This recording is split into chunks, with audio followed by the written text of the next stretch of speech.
Gleeson, I beg your pardon. Patrick Bergen finds its way to Murray. Murray getting a touch onto it was Killian Hayes. Sean Clerkin tries to get to it, but Emmett McKenna gets there ahead of him. McKenna clears.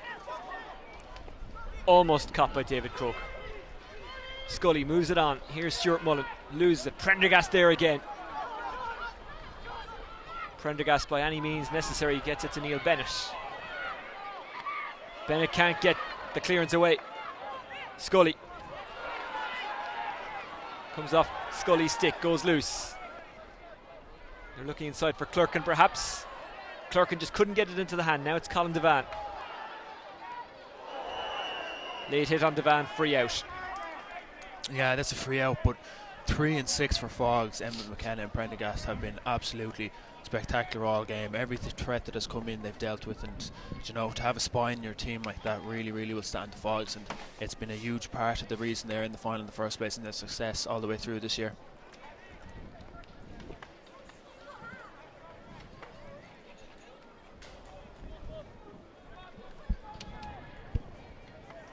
Yellow card for Oisin Boland.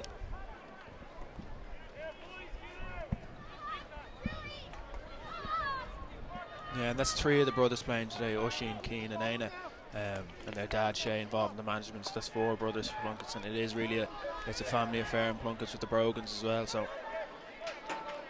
it's something special for Plunketts to pull off a win here.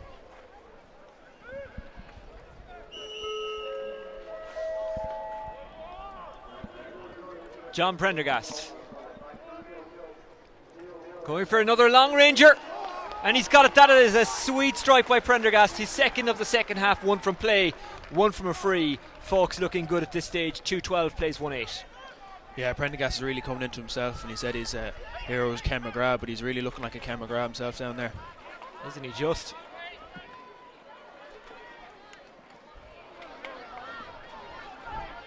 Faughs looking for more. Devan.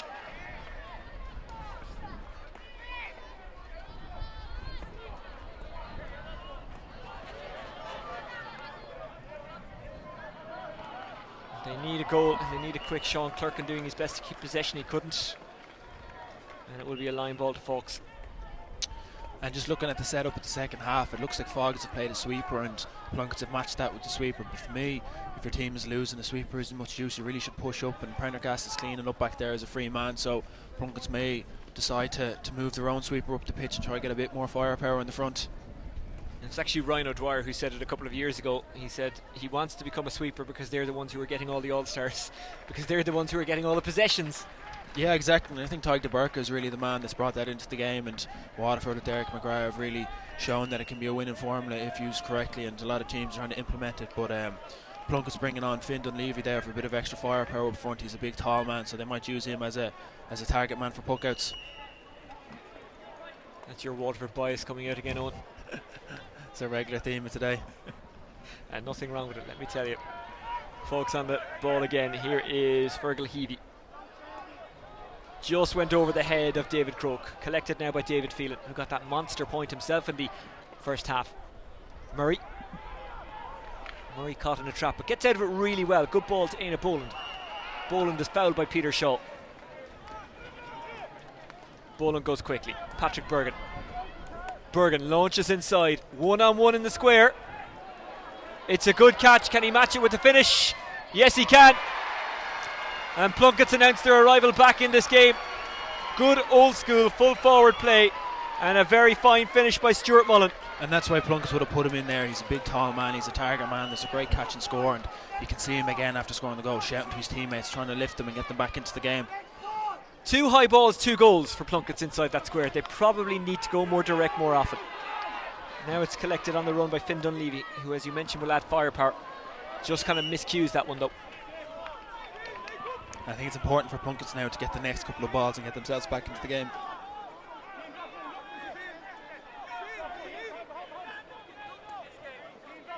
Is there anything hurling people love to see more than a high ball into the square and a catch from a big man and a turn and a blast into the net? No, and the manner of the way the goal is scored as well will give Plunketts a lift. It's all about that, you know, the perceptions and giving your team a lift. So Plunketts will feel that they're far from out of this. Miscue from Fergal Heavey, tries to get on the end of it again. Beaten to it by David Phelan. Surely he's after fouling Phelan there. The referee says no. Phelan gets it away, but only as far as Lorcan Heavey, or beg your pardon, Kieran Nagel. Nagel looks to me like he's having his hurley held by Corbett. Referee lets it go. Still 12 minutes to go. This one not done yet. Niall Murray.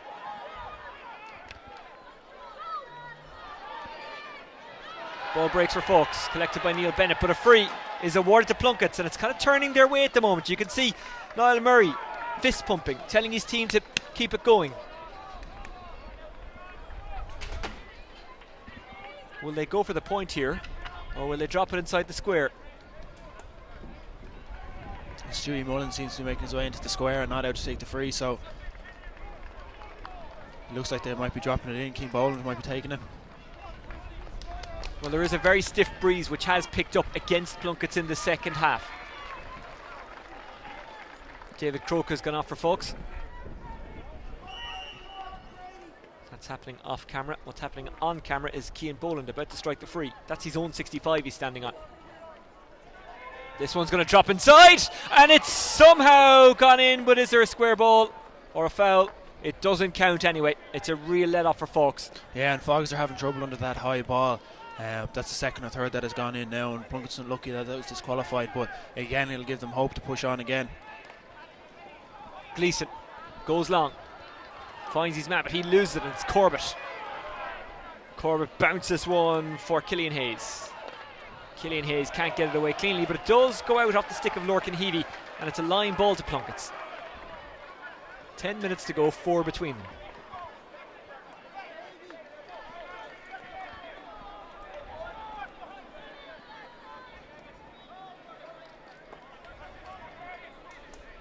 And just looking to the right side of the pitch, there's only 2 Faughs forwards in their half of the pitch.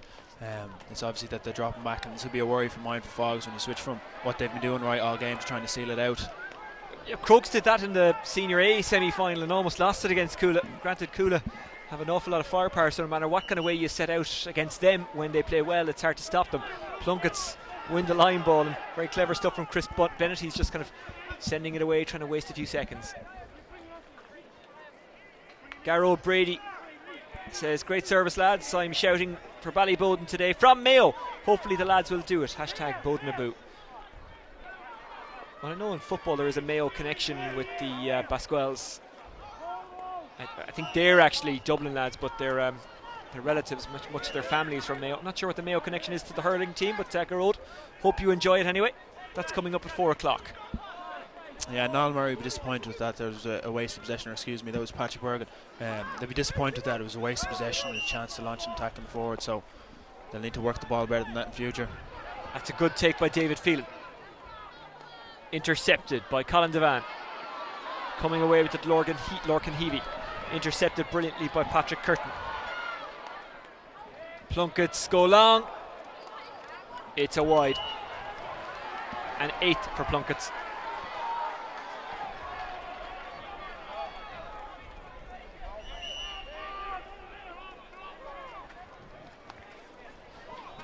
Gleeson.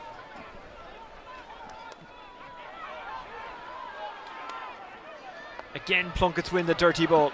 Here comes Conor Scully. David Phelan.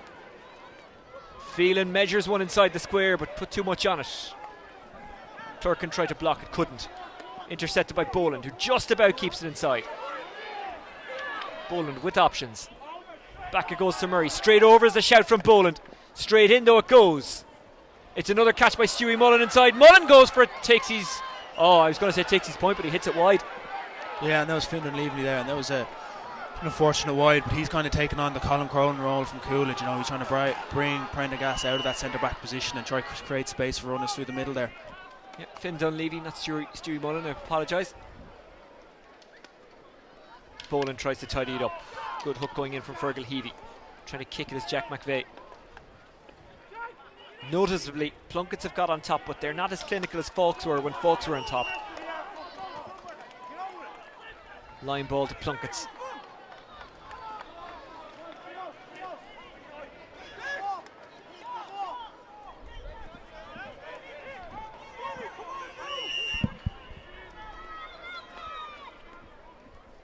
Winding up Patrick Bergen. Falls into the path of Murray. He's policed by Kieran Nagel. Now it's picked up by Stewie Mullen. Mullen trying to get away from Carlo Mahoney.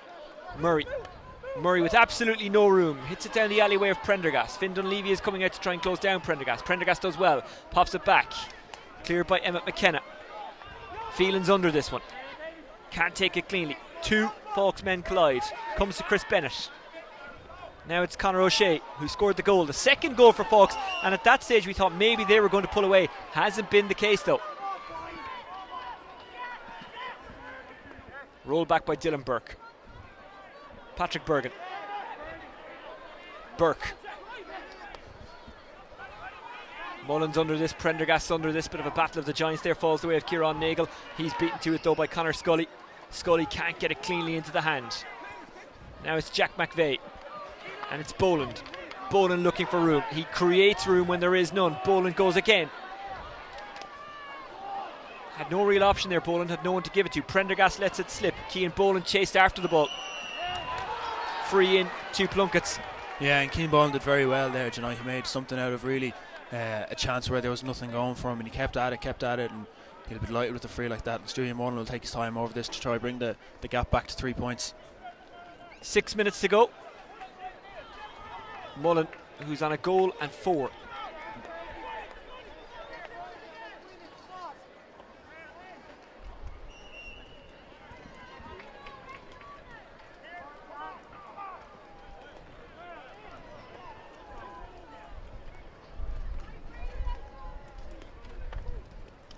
Oh, he hasn't caught that well at all.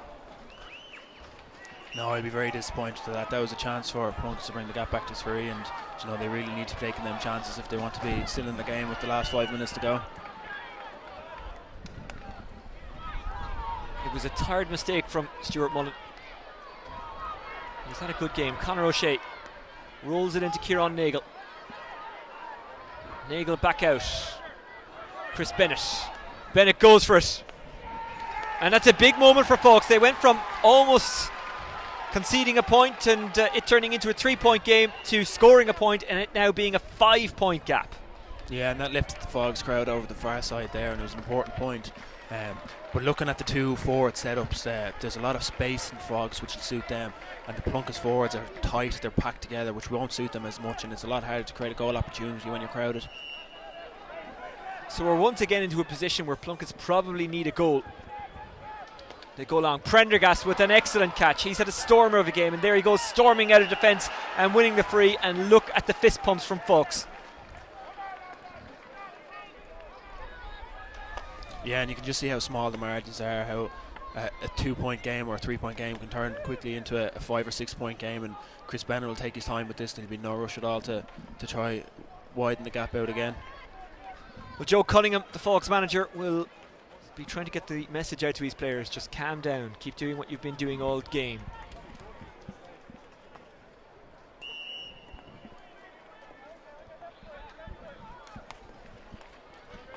It's a long strike. Is it an accurate one? Yes, it is. Yeah, and Chris has an unusual freestyle. You know, he doesn't take any run up or any step or anything. He just stands over and hits it, but it's an extremely effective method. We'll have to go again. Plunketts need to rush this. Diarmuid Brennan comes off the stick of Stuart Mullen, but only as far as Conor O'Shea. O'Shea down the line looking for Shaw. The Carlow man tries to turn, goes to ground, hops back up, but he's beaten to it. David Phelan comes out of defence and wins the free in. I beg your pardon, it wasn't David Phelan, it was Patrick Curtin. Yeah, Cian Boland seems to have gone centre forward, and Jack McVeigh has followed him. Keen to be looking to try set up some space and make some runs and try make something happen and at least draw a few frees. Well, so far after 57 minutes, Faughs have been the better team, but the better team at the end of the game is judged on who scored more. Simple as that. Bill McCormack is stepping up, so that means they're probably going for a point rather than dropping it in. And both of the Plunketts goals have come from high dropping balls. Yeah, Bill might have an idea to try drop it in the square here. They've got a lot of effective scores off dropping it in, and the Faughs keeper Liam Gleeson doesn't seem to be as comfortable and confident as he was in the first half, so the Plunketts will be trying to exploit that. It is a dropper. Boland gets under it. Looked to me like he was held off the ball. The referee says play on. It's Fergal Heavey who's on it now, and Heavey clears it down as far as Conor O'Shea, who's got lots of time and space, and it's 2-on-2 inside. He hits it into the corner, and keeping it alive is Carl O'Mahony. O'Mahony will just try and maybe bring it out to a kinder angle or pick out someone. He does. It's Bennett, and that should be the insurance score. They're 6 ahead. Yeah, and that's a top quality point from Faughs there. They took their time, played it out from the back, so long ball into the corner, and a very, very smart ball out to Chris Bennett, who took a nice score. 2 minutes to go, and 7 between them, I beg your pardon, not 6. Maths was never my strong point, as Éanna Boland is taken off. He's carrying his leg a bit, he's injured.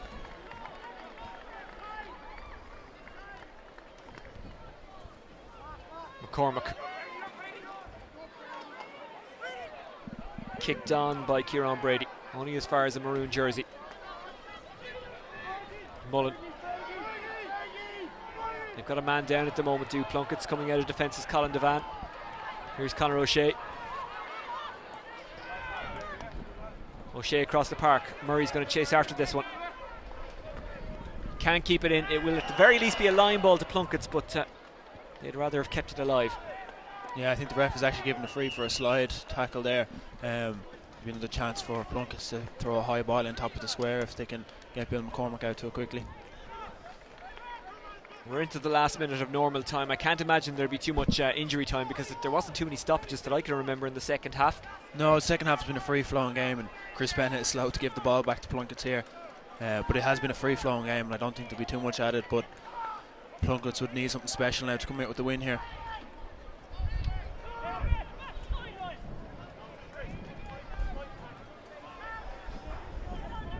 McCormack will take the free, he'll drop it in. No, he won't. He drops it to Murray. Murray helps it on. Batted away. The life slowly flowing out of Plunketts at the moment. Ball over the top. Conor O'Shea tries to run onto it, trying to beat him to it is Diarmuid Brennan. Now it's into the path of Shaw. Shaw only as far as Fionn Boland. Patrick Bergen. And that's another Boland brother on Fionn, the youngest one there, so the production line, yeah. They're just short of nowhere in Boland making an appearance. Here's Liam Corbett. The point was on, knew there was no point in going for it, tried to work a goal opportunity. The free in his coming advantage was being played.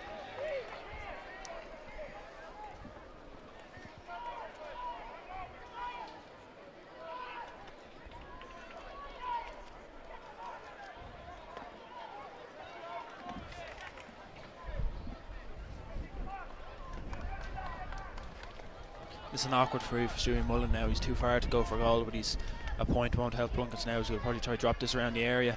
I know what you're going to say. It's Waterford bias, but maybe he should Paul Flynn it. Just aim for the crossbar, top it a bit. Hope for the best. Yeah. No doubt there's a Dan Shanahan type inside the square telling the backs that he's going to go for goal.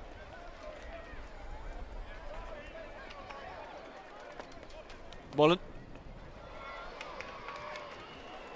I think he was trying to top it and just didn't catch it right. Yeah, I think he actually broke his hurl in the process of hitting it there, so that might have had something to do with it. It was just sums up Plunkett's day. It was an unfortunate free there at the end to really sum it up for Plunketts. Well, they worked hard. They made a mini comeback with Clerkin and Mullen getting goals, but it's Faughs who are going to take the trophy, and they take another score. Yeah, and that man again, Fergal Heavey again, he's been a real difference to the team. He's been a class actor for corner forward, and he's been a constant thorn in Plunkett's side, so he's been a top quality player, and I'm sure future Dublin managers, whoever it is, will be looking on at players like that today. Patrick Curtin. That's a backs ball all day long.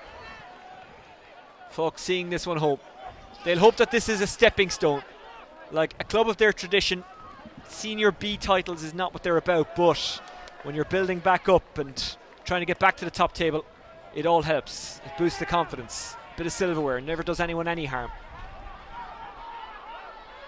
By the time next year comes around, it'll be 20 years since they won a Senior A. Chris Bennett launches long. It doesn't really matter if it goes over or not. It doesn't. For the record, a fifth wide for Faughs. Mullen drives it inside. 2-on-2. Comes out to David Phelan. Corbett. back out to Sean Clerkin, whose goal at that time reinvigorated Plunketts. And that's a wide. An 11th for Plunketts. Again, the hard work has been done by both of these teams prior to today. They're both going back up to Senior A. This was about getting a spot in the Leinster League, which is a competition that clubs like to be involved in. Yeah, absolutely. You know, both teams have considered themselves as Division 1 teams and not Division 2 teams. So at the start of the year, the main objective is to go up. But silverware is always nice, and Faughs will be delighted with the win today. And you know, congratulations on they're probably the better team on the day. They've worked hard and they've shown a lot of skill up front. So deserved winners today. They're cruising home. 3 minutes of injury time played. Not quite sure where the referee is getting that 3 minutes, but it's enjoyable to watch, so we'll watch it. Patrick Bergen. Miscues to Boland. Boland chasing after it. Look at that. His team are 8 points down. He knows they're not going to win, but he still chased after the ball. That tells you an awful lot about him. They're up for another goal. Shaw saved well by McCormack. Yeah, and it's great to see Keane Boland fit. He's had an unfortunate couple of years through injuries and things, and he'll be a big player for Dublin in the next couple of years if he can stay fit, because he really is a great talent. Jack McVeigh puts the cherry on top. Good score from him. And that's it, folks. Cruise to victory, 217 to 28. They are the Senior B champions. Well, we said it before, they were already back in the big time before today. Joe Cunningham, their manager, you can see him out on the pitch. He's just disappeared out of shot. He is absolutely delighted. Handshakes and hugs all around, and Joey Boland will join us in a second. But Owen, just before I let you go, you can't say that Faughs didn't deserve to win. No, and I think in the end it was comprehensive enough. Plunketts gave a bit of a scare in the second half coming back, but Faughs stuck to their game plan and really deserved winners in the end. They're a very talented team and would consider themselves a Division 1 team, so congratulations to them, and it'll be interesting to see how they fare in Division 1 next year. They put a lot of progress. Mick Connolly, their manager Cunningham, they've a lot of talent and experience in the backroom team, so they'll be a team to be reckoned with next year, all right. You can see that this means an awful lot to them. A trophy means an awful lot, because as we've been saying, they want to get back to the big time. They're back in the show next year, and they've got a trophy to go with them. Owen, for now, I'll let you go as we take in the scenes of Faughs celebrating the Senior B title win with a good solid victory, 217 to 28 against St Oliver Plunketts Owen Rua. It's not an overly bad day for them, because as we say, both of these teams are back up in Senior A next season, but it is Faughs who'll go on to take a place in the Leinster League, a competition that does develop teams and is good for teams. Joey Boland has joined us. Joey, first of all, what did you make of that game? 217 Faughs, Plunketts 2-8. Yeah, fair play to Faughs. They really did lay the groundwork in their first half, playing against the wind. They played a really smart tactical game, creating space there for Fergal Heavey in the first half, and then obviously the management went in the second half and they decided, right, what we're going to do is we're going to pull everybody back out, we're going to let the wind take over, and they clogged up the Plunketts forward line, so they didn't allow the likes of Keane Boland and Stewie Mullen space to run through. So it was very, very well played by the players on the pitch, and tactically the management got it right at half time there. Even when Plunketts made their comeback, folks, never really lost their cool. They kind of hung on in there even when they weren't getting a whole pile of possession. Yeah, it's clear that they knew that they were doing they knew that each player knew their role. I thought John Prendergast did play very, very well there the second half. He kind of held the centre back position. He was marshalling lads left and right. It was a really, really good performance from him. Jack McVeigh as well deserves a mention. I tell you, he was top class throughout.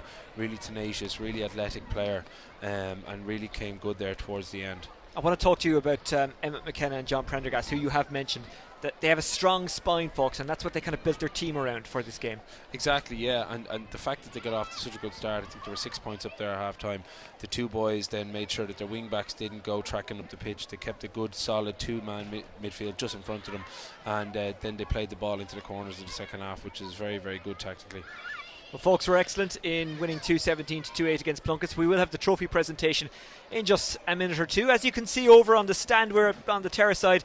The crowd is building. That's partially the crowd for this game, the Senior B final, but also the crowd for the next game, which is the Senior A final between Kilmacud Crokes and Ballyboden St Endas. That's going to be quite the tussle, and we'll preview that in full in a few minutes with Owen and Joey. But county final day is always special. It's particularly special when you win, and that is what Faughs have done. They're about to go up and collect the trophy through their captain. And what a game this man had, Carlo Mahoney. Just 1 point, but as a full forward, he kind of went where he was needed, Joey, didn't he? He did, yeah. At one stage he was back here in his own half back line. He's got a couple of really good attributes. Like when he gets the ball, he can take off and he can take and cut out through a defence. And also when he's in the inside forward line, he can collect the ball in one touch, and he can turn and then cause havoc on the opposition defence. So he's really, really good player. And on top of that, his work right throughout the game is absolutely top class. He led from the front, and that showed right throughout the Faughs team. They're hooking, they're blocking, they're flicking, and their ability not to tackle and not to foul is top class. It just shows how good the coaching is going in Faughs there this year. I'm just looking off camera. I never made the connection. Conor O'Shea and Eamon O'Shea, the former Tipperary manager. Eamon just walking off the pitch on this near side as we look. Can't see it on camera at the moment because we're concentrating on Carlo Mahoney about to take the trophy. It's a magnificent moment for Faughs, and this will be a big boost of confidence for them as they go back into Senior A, where they, as a club, probably feel they belong. Yeah, 100%. They've got a great history out in Faughs, and this is a good young team, peppered with a couple of older lads there as well. So again, the Leinster League games will bring them together and give them a lot of experience, because the Senior A Championship in Dublin now is one of the most hotly contested trophies in the country. You know, so the standard has really gone up. What Cool have done over the past couple of years has brought on everybody else. So Faughs are really going to have to put the heads down now over the winter and get a good start next year in order to survive in that championship. Well, we're talking over the chairman, that's Sean Shanley. We will allow him to take the stand and go through the speeches as Faughs celebrate winning the Senior B county final, beating Plunketts 217 to 2-8.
They will go on to represent Dublin in the Leinster League. For Plunketts, well, they lose today, but they're up anyway, so it's not all a busted flush for them this season. In fact, it's been a very successful season for them. I'm sure if you offered them a place in the Senior A Championship next year at the start of this year, they would have taken it. So a successful season for them. A successful season for Faughs, but slightly better as they leave it with a trophy. We will be back at about 10 to 4 with a preview of the Senior A final. It's Kilmacud Crokes up against Ballyboden. We'd love to hear from you, no matter where you're watching it around the world. You can get us on Twitter at DublinGA, or you can get us directly in the commentary position on at Oisin Langan. Owen O'Donnell and Joey Boland along with me for commentary today. As I say, we're back at 10 to 4, but for now we congratulate Faughs on winning the Senior B.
Welcome to Parnell Park on this sunny October Sunday. It is the to be quite the game, isn't it? Yeah, it absolutely is. We've been looking forward to it since the semi-finals were finished there 2 weeks ago.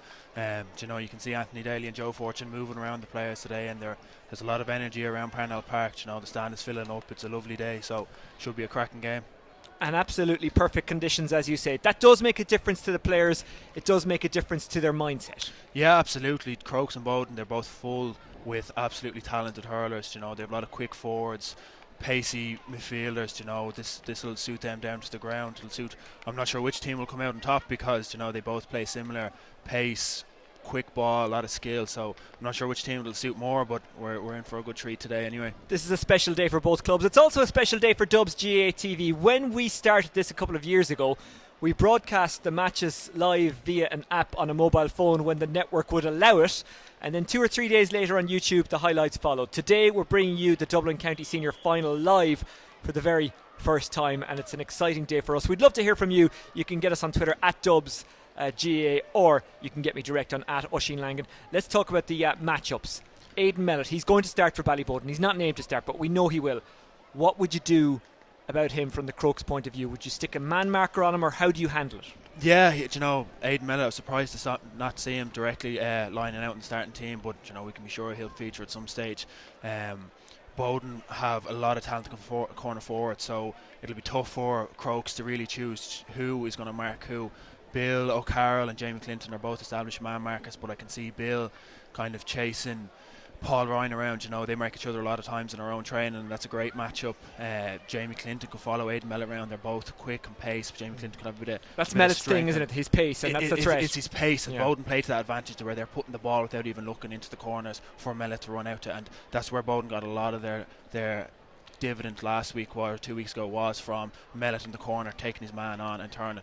It's very hard for a cornerback to stop your man from getting the ball when he's that much pace. You really have no choice but to foul him, so Bowden will be looking to do the same thing today. Yeah, Ryan O'Dwyer is now a centre back for Kilmacud Crokes, and he's been playing very, very well. He's a good user of the ball. He's strong as well, and that's important at centre back. Yeah, absolutely. Ryan O'Dwyer has been around a long time, and I think it's the experience there that has really shored up the Crokes six backs. But I wouldn't be surprised if Niall McMorrow, who's named a corner forward, came out and kind of gave him a run around to try to drag him out of position.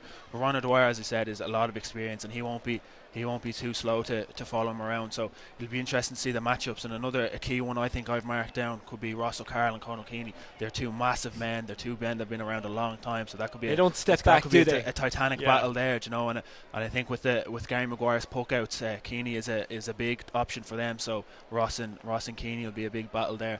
But there's matchups all over the pitch that are just so exciting. I think James Madden and Oisin O'Rourke will be another one. James and Oisin know each other very well from marking each other through the years and from training, so that'll be a tight affair. James is a tough, tidy cornerback, and Oisin O'Rourke, we saw him the last day, is one of the top corner forwards in Dublin, so it'll be a frightening matchup.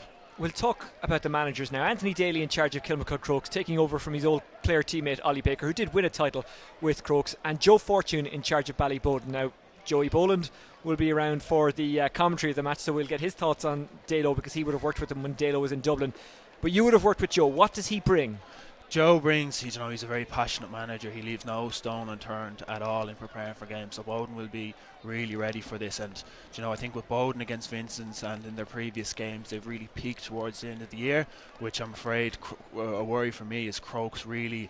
Their final was against Coola, and they put a lot of energy into getting over Coola, so it'll take a lot of energy to get back up for this game. So a worry for me is whether they've just spent too much and they might have got a bit of overconfidence in beating Coola. But on the other hand, they could have got momentum for it. So Daly, he's been around a long time. I actually worked with him for a year, and he's a top class manager, and there's no surprise why Bowden and Crokes are here, because they've two top class managers. So it really is an interesting matchup, and it'll be interesting to see if things get a bit fiery down on the sideline, because Joe Fortune and Daly know each other well from working 21s and senior, so it really is a fascinating matchup. We haven't had a county final shaping up like this for a long time. What kind of tactic do you think both teams will go with? Because we know that they have runners, we know that they have pace, but they also have ball winners on both sides. Do you think we're going to see a lot of direct hurling today? Yeah, I'd say so. I think with Bowden, they have a very, very quick full forward line, so they're trying to get the ball in quick. But they also have Conor Dooley, who's named in there at the start, who's a big target man, and I know Keeney and him will be swapping all the time. So it'll be tough for Crokes to come to grips of a play so diverse where they can put the ball in long and high, or they can put the ball into corners. So that's something they'll struggle with. I think Ryan O'Dwyer will want, as a traditional centre back, to sit in front of the full back line as much as he can. That's why Niall McMorrow is going to try take advantage of that by running into space, 10-yard space in pockets, and that'll he do as well. In terms of Crokes have a dynamic full forward line with Mark Howard, Ron Hayes and Oisin O'Rourke. They caused absolute havoc against Coola the last day, so they'll be looking to follow on from that. And I think the brilliant thing about Crokes is they have so many talented forwards, it only takes 3 or 4 of them to stand up to be game winners, so it really is set to be a cracking game. Crokes have lost the last 2 county finals, both against Coola. Do you think that will play on their minds, or is it actually an advantage? Do you think it'll drive them on? I say Daly would have turned it to an advantage. Yeah, Daly is Anthony Daly. He's a big man into the mental game and psychology of things, and he'll use any advantage he can get. And he would definitely have turned the hurt and the pain from the last 2 years into Crokes' advantage.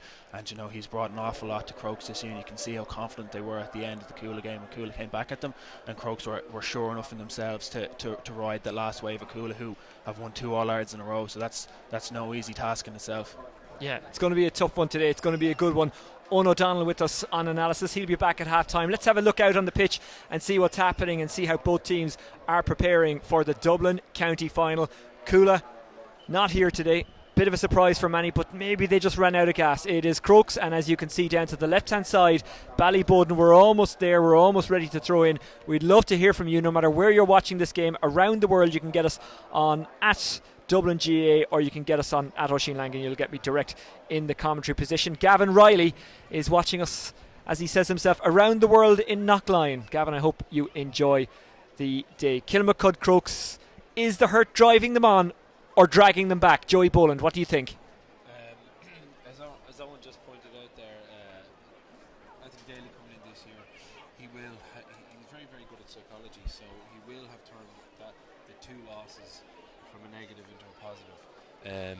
He definitely will have brought a good bit of unity to the group, and he bring a lot of belief to that group. So without a shadow of a doubt, Crokes are going to be better this year than they were for the past 2 years. So will that be enough? We'll soon see. Does it suit Bowden that pretty much all of the talk has been about Crokes? It does, because Ballyboden, they've got a great manager there in Joe Fortune. They also have a seriously experienced panel. A lot of good guys that have been in and around the place for the last 10 years, and they've been all part of that 5-in-a-row team, 9 or 10 of them we were talking about earlier. They've been waiting in the long grass, and everybody's talking about Crokes. So Crokes will be considerably younger. So Bowden have been here a good few times and have won it. So I think Ballyboden are in a good position here. They could spring a little attack early on, but we'll wait and see. There's a massive crowd in. The stand is full around the middle. Underneath us in the terrace, it's packed as well, as you can see. They've all come to see what should be a cracker of a game. Ballyboden St Endas up against Kilmacud Crokes. That is after the national anthem.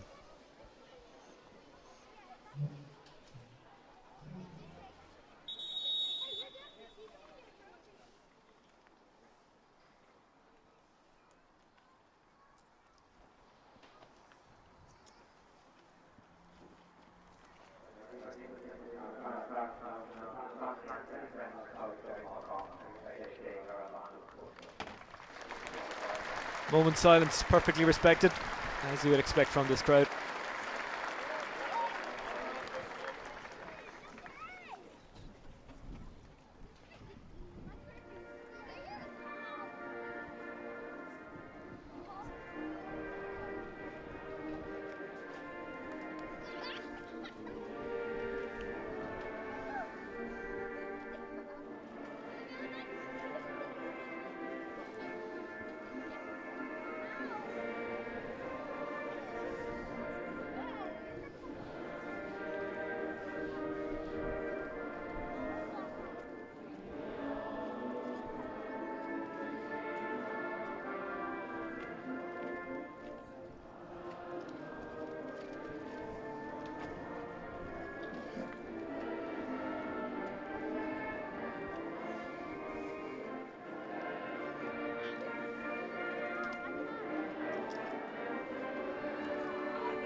Listen to that noise. It's county final day. It's special regardless of whether it's football or hurling. Today it is obviously hurling. Kilmacud Crokes looking for a double. It was Crokes who ended Boden's chances of a double in the football, beating them in the semi-final. The football final is next weekend. It's on the bank holiday. That'll be between Crokes and Jude's. Today it's all about the small ball. It's Kilmacud Crokes against Ballyboden. There is a stiff breeze, and it will be Crokes who will play with it in the first half. If you were involved, would you want that stiff breeze behind you in the first half, or would you rather play against it in the first half? It's always good to start off with the breeze to get the ball in early, because the opposition defence will be a little bit nervous rushing. So I'd always tend to go with the breeze, get off to a good start, and then settle in as it goes. Well, David Curtin is in to start for Ballyboden, wasn't named in the programme. Boden get the first possession. Shane Durkin, so experienced. Durkin looking down the line for Keeney, but it will be Jamie Clinton who'll collect it. His goalkeeper wants it. Matt Collins, what a save he made in the semi-final against Coola. A couple of them at point blank range. Into the middle it goes. That's a heavy hit going in from Niall Corcoran. Just to remind the Boden lads that he's there. There's a bit of a tangle between Niall Ryan and I think it's Quaylan Conway. That's bound to happen in the early stages of a county final, and let's hope that Colin Mooney, the referee, just uses his discretion and allows it to flow. That was one issue last year in the final. It never really flowed. The referee, to be fair, he called the fouls that were actually fouls, but sometimes you do need to let stuff go. Fergal Whiteley is on it. Fergal Whiteley, who scored 13 points across the campaign in the championship. It's given away though. Ballyboden launch it, looking for the first score of the county final in 2018, and they haven't got it. You'd expect Simon Lambert to stick that one over with the wind behind his back. A good strike, just tailed off. Maybe a little bit of nerves at the start, but it's good to get your hands on the ball early anyway. Matt Collins from Ballinhassigan, Cork. They tried to double on it in the air, but Fergal Whiteley gets there anyway. Whiteley down the line. Good catch by Damien Kelly. Kelly chips it out. Quaylan Conway, who was involved in that tangle a few minutes ago with Simon Lambert. Conway, this one's going to drop inside, chasing after Oisin O'Rourke, who's in fine form, but who's in good form as well as David O'Connor, and O'Connor gets it away. Connor Dooley, who's played in goal for Dublin, finds his forward. Can he find a point? Chip towards the posts. It's Paul Ryan, and Paul Ryan hits it wide. We spoke about how important Paul Ryan is, and that's not a good start for him. Yeah, it'd be interesting to see what Paul Ryan turns up on his day. He's unmarkable. Maybe that's a little bit of nerves in the county final, but again, good to get your hands on the ball early on. It is a swirling breeze, to be fair. Here is Shawnee McGrath. McGrath plays it across the park. Crokes didn't start well in last year's county final. They want a better start here. Ronan Hayes, it's left behind. It's Quaylan Conway. Conway! Over the bar goes. First score of the county senior A final goes to Quaylan Conway and Kilmacud Crokes. Great for his confidence there to get that first one over the bar. Gary Maguire, the former All-Star, so experienced. How important is it to have an experienced guy like that between the sticks? Very important, Oisin. Like, you know, he's almost like a quarterback there. He's constantly talking, constantly putting people in their place, in their positions. He's a hugely experienced character. O'Dwyer helped it on to Kelly. Kelly goes long inside. Oisin O'Rourke, will it pop up for him? It is. O'Rourke inside to Sean McGrath. Goal for Kilmacud Crokes. What a start. A brilliant late run from Shawnee McGrath right from the middle of the field there, Oisin. He just wasn't tracked by James Madden. James Madden was dragged out a little bit, and Shawnee's been doing that all year, starting his runs out in the middle of the field, coming in late. Great layoff by Oisin. What's Ballyboden's response? Niall Ryan trying to get away from Ross O'Carroll. That's a very strong run by Niall Ryan, still going. 3 around him, that means someone has to be free, but he's dispossessed, and then Ross O'Carroll takes it, steps out of trouble. Farms it up to Jamie Clinton. Clinton dispossessed. Conall Keeney, the big man for the big day, delivers as you would expect Conall Keeney to do, and that's a first score for Ballyboden, and Conall Keeney now makes it 2-9 for the championship for him. Typical Conall Keeney score there, hanging out around that 45. We've seen it for Dublin this year a couple of times. People pass the ball out, he turns it, clips it over a short stick. Really good strike, great start for himself. Lorcan McMullen from County Down. He's got pace, he's got power, he's got accuracy. Will he show that accuracy now? Yes, he will. Good score. And a good zippy start to the game.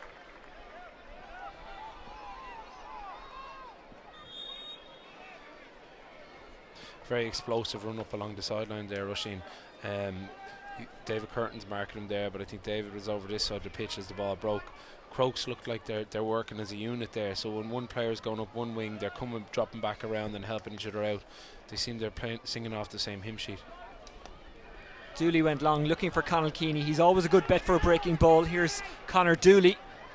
We mentioned he can play in goal. He's been chased by Ryan O'Dwyer. Dwyer gets over him. Lorcan McMullen tries to sweep it up. Ball breaks. Boden get it in hand, and it's Conor Dooley.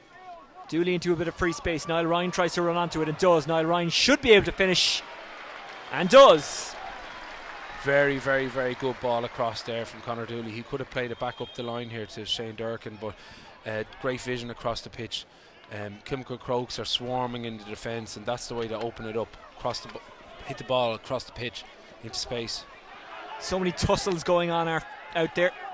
As we say, the breaking ball is going to be massively important. Here's David O'Connor, puts it inside, cleared down the park by Simon Lambert. It's going to drop inside the square. There's danger here for Crokes, but it's a good solid catch by Matt Collins, who's kind of got to bounce around like a pinball on his way out. He loses it, then it goes out wide, and it will be a 65. Good pressure put on by the Ballyboden forwards. Great pressure put on by Ballyboden there. Super catch by Matt Collins in the first place, with the sun kind of in his eyes and a player coming in on top of him.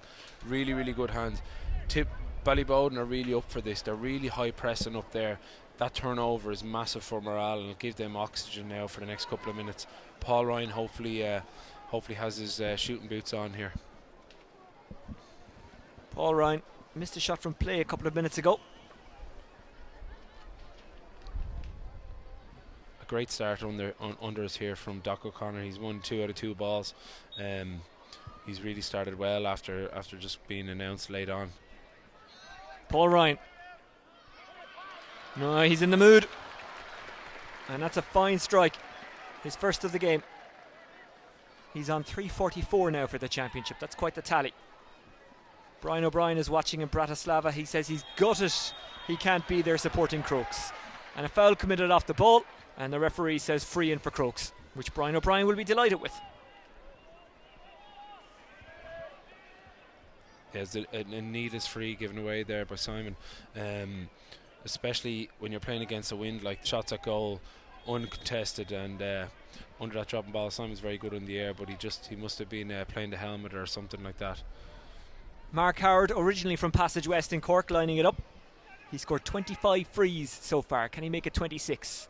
You can see by the way his jersey is bellowing how tough it is for free takers out there. It's very much against them, and it drops into the hand of Gary Maguire. And what's disappointing from a Crokes point of view is that no one really pushed in. Shane Durkin collects it. Shane Durkin fumbles, and it goes out for a 65. I don't think Gary would be too happy with that pass there to Shane. He underhit it and put him under too much pressure. Gary should have probably put that to hand, and Shane would have got the ball down the pitch. Little mistakes like that up. Bowden have to use this half to get back into this game. Use the wind. They can't be making little mistakes like that. Well, they went on a 5 in a row run, then had a break in 2012 when Kilmacud Crokes won the title. Bowden won it again in 2013. No success since. Here is Howard. Gets a bit more under this one, kind of sails it into the breeze, but it's going to drop short anyway. And it's taken well by a Ballyboden defender, then it's left behind. Quaylon Conway tries to pick it up, but it's cleared, I think, in the end by O'Connor. Now it's found its way to Niall McMorrow, who uses the wind at his back. That one's travelling. Is it travelling all the way over? No, it's not. It's a third wide already for Ballyboden, only 8 minutes gone. That's not like Niall McMorrow to be putting them wide off his left side. He had plenty of space out there. The wind might be a factor here, or possibly the nerves, because there's been a couple of Ballyboden opportunities to stick it over and they haven't. They're going to need these in the first half with the wind. Collins' ball drops into the middle of the park, swinging on the ground. There was Simon Lambert trying to pick it up as Lorcan McMullen. Here's Niall Corcoran, the former Galway minor and obviously a Leinster Championship winner with Dublin. Finds its way now to Conor Dooley. Dooley's ball is going to drop. Matt Collins has to be very careful, and is. You could see that Ross O'Carroll was holding off Conall Keaney. That is every bit the battle we thought it would be. Crokes sending it long down the park. Shawnee McGrath runs after it. Ball spills around the middle, and once again the half back line of Ballyboden do very, very well. Niall McMorrow is dropping back in to kind of help out there. They go long. Keaney gets it with the stick, but then can't get it on the second attempt. It's O'Carroll who is stuck to him like glue. And now it's Jamie Clinton who gives it to Ryan O'Dwyer. Kind of played O'Dwyer into trouble, but O'Dwyer got himself out of trouble. Comes forward with that cool tech. It's a good ball to Niall Corcoran. Corcoran will fancy a shot here, but instead drops it inside. It's out in front of Oisin O'Rourke. O'Rourke turns, he's at a very tight angle.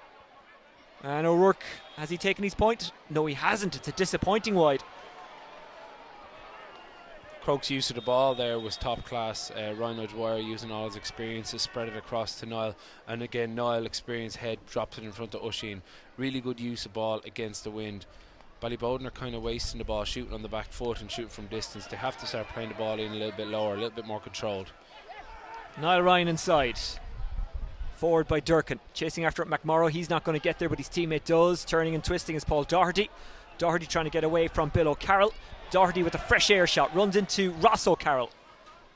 The O'Carrolls will have a big say in the destination of the Dublin Senior Hurling Championship, as will this man, Keeney, who gives it off to Aidan Mellett. Mellett trying to escape through a crowd. Pops it off to Conor Dooley. That's a beautiful pass. Is it matched by a beautiful finish? Yes, it is. Dooley's first of the game.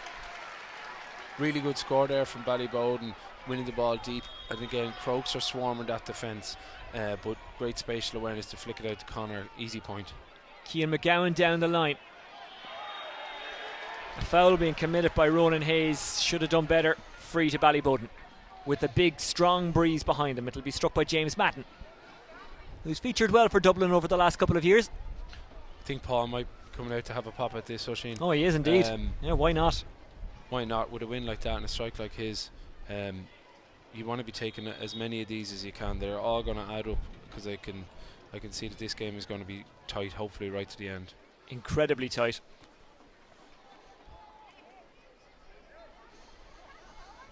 So Ryan doesn't go for it, just gives it to Conor Dooley.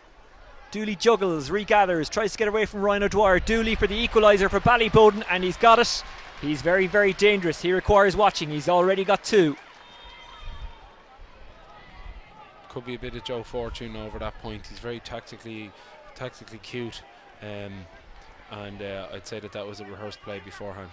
Paul Ryan on it again. He's done well so far. Mellett back outside, collected by David Curtin. Curtin throws it back towards Paul Ryan, who can't keep it in play. Maybe Curtin should have shot there himself. Granted, very easy to say that from up here. A very strong breeze. I'm not sure if it's coming across as you're watching at home or on your phone or wherever you are.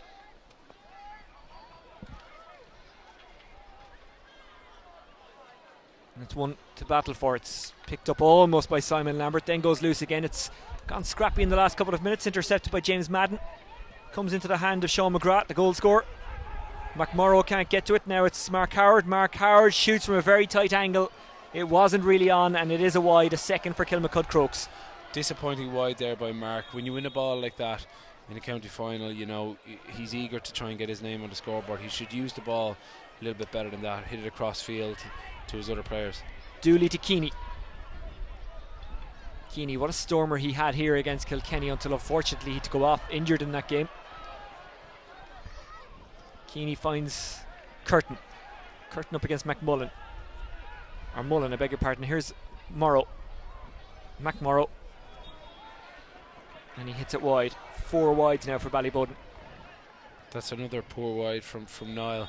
Again, hitting it on the back foot. I think he's snatching at it. I think Ballyboden should start calming down a little bit and start using the wind to their advantage, spraying forward advantage balls in. Collins looking for Howard, one Corkman seeking another, but it's collected by Shane Durkin. Gets away from Mullen, pops it back to David Curtin. It's 3-on-3 inside there, and it might break here for Mellett.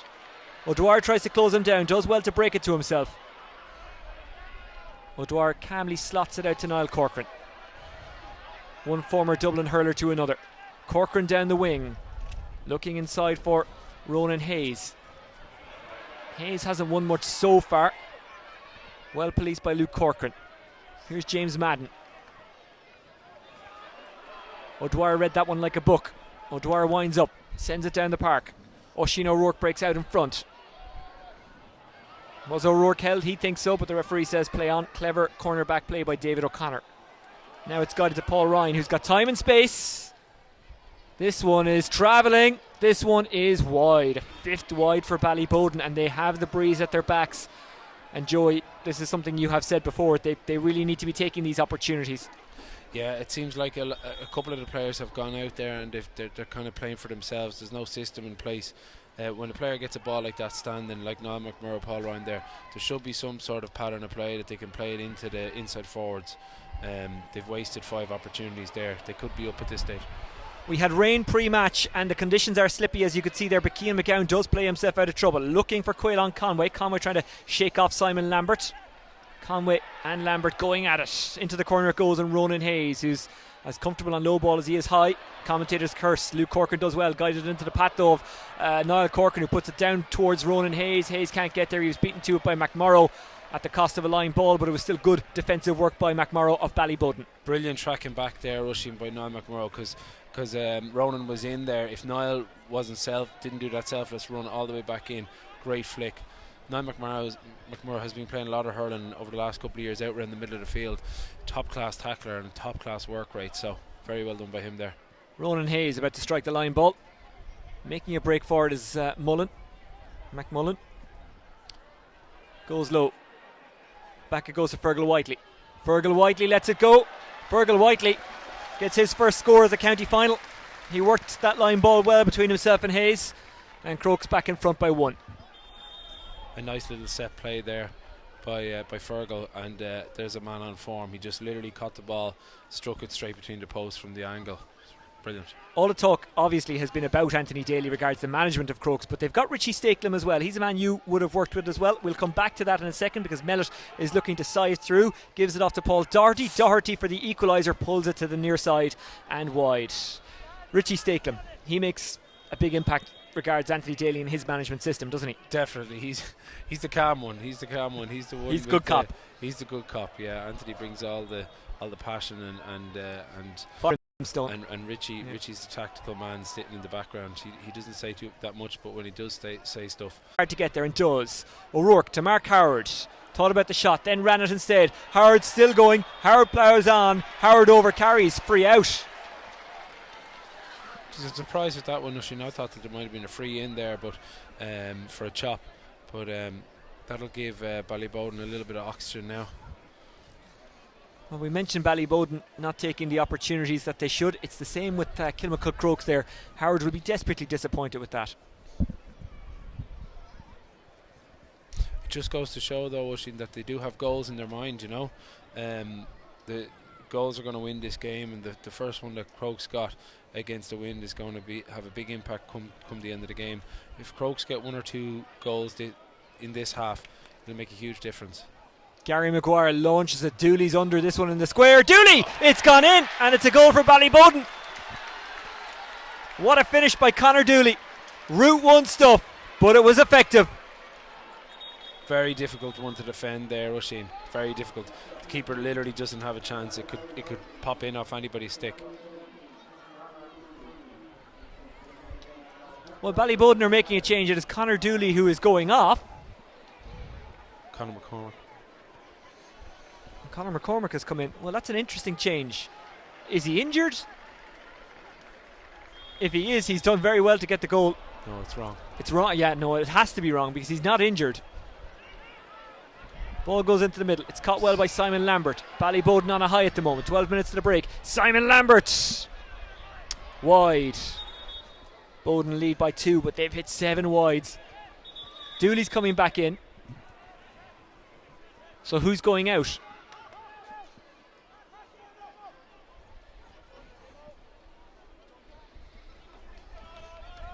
Dooley just came in, had a word with the referee.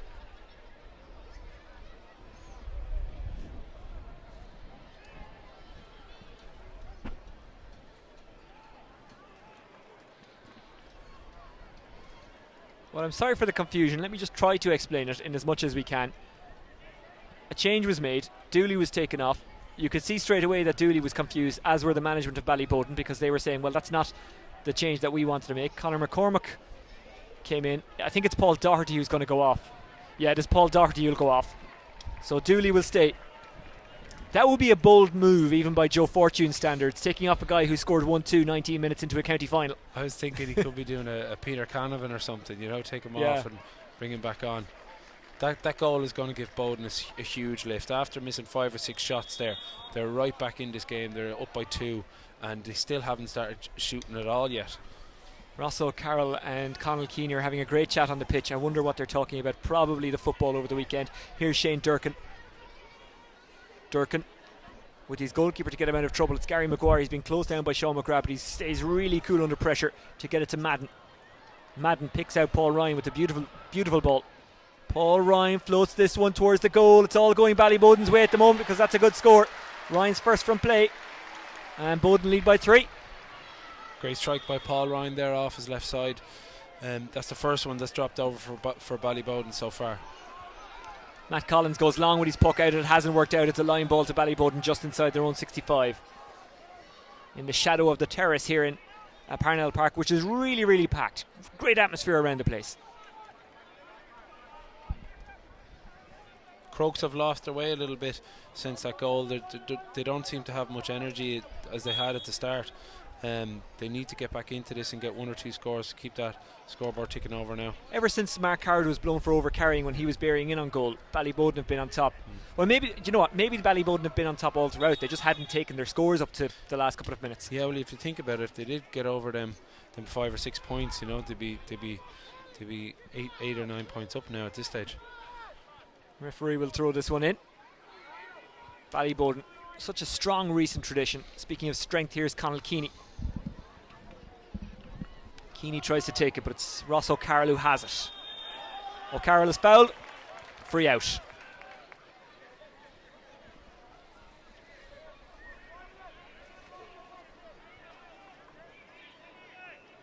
That's going to be a huge tussle ushing today. Ross on Conall, the two of them are, well, Ross is following Conall around like glue there. It's going to be a massive battle. Cian McGowan probably can't go for it from there. It's going to drop inside the square. It's met by a Bowden stick. They've been really solid in the last couple of minutes. Niall Ryan, who can really move with the ball. Niall Ryan tries to pick out Dooley. He's only found Ryan O'Dwyer. O'Dwyer is wrapped up by Dooley. It will be a free out. Crokes notably just kind of settling it down, maybe taking the sting out of Ballyboden. Here's Cian McGowan. Goes low, down towards full forward Mark Howard. Mark Howard turns on it, but making his way across to Simon Lambert. Lambert doing really well under pressure. And a one-handed flick away, which will be intercepted by Niall Corcoran. Corcoran with that famous kind of Corcoran shimmy. Puts it out. Crokes looking to get a point here through Fergal Whiteley, and Whiteley has struck it across the face of goal and wide for a third. Crokes wide. Brilliant play by Niall Corcoran there, picking the ball up and setting up Fergal. Fergal will be disappointed with that one after his earlier point from a more difficult angle. He should have been getting that one. Gary Maguire with the breeze at his back. O'Carroll lets it slip through the fingers, tries to get it on the second attempt. He's policed heavily. It's flicked away one-handed. Damien Kelly kind of hockeys it to himself, then kicks it into space, and that looks like Shane Durkin who's going to get there. Durkin has a man backing him up. Lambert back to Durkin. McMorrow in plenty of space, but it's intercepted by McGowan. However, the referee had spotted a foul, and it is a free in to Ballyboden, who have a man down on that far side. I think it's Shane Durkin's down there. He got a hurley across the helmet just as he was striking that ball across the pitch. Be interesting to see what the referee does with this. I don't think there was any malice in it.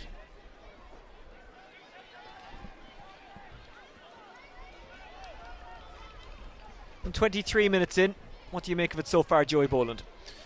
I think Ballyboden probably are the better team. It's just that they're not working as a unit up front. They've got a lot of really good individual players, and the pot shots might kill them at the end. Crokes started very, very well and good use of the ball, but since, as you said, since the turnover there in the first half and the goal, they haven't really shown much. And Paul Ryan has raised the white flag again. It's his third of the game. He's first from a free, the previous two from play in a 65.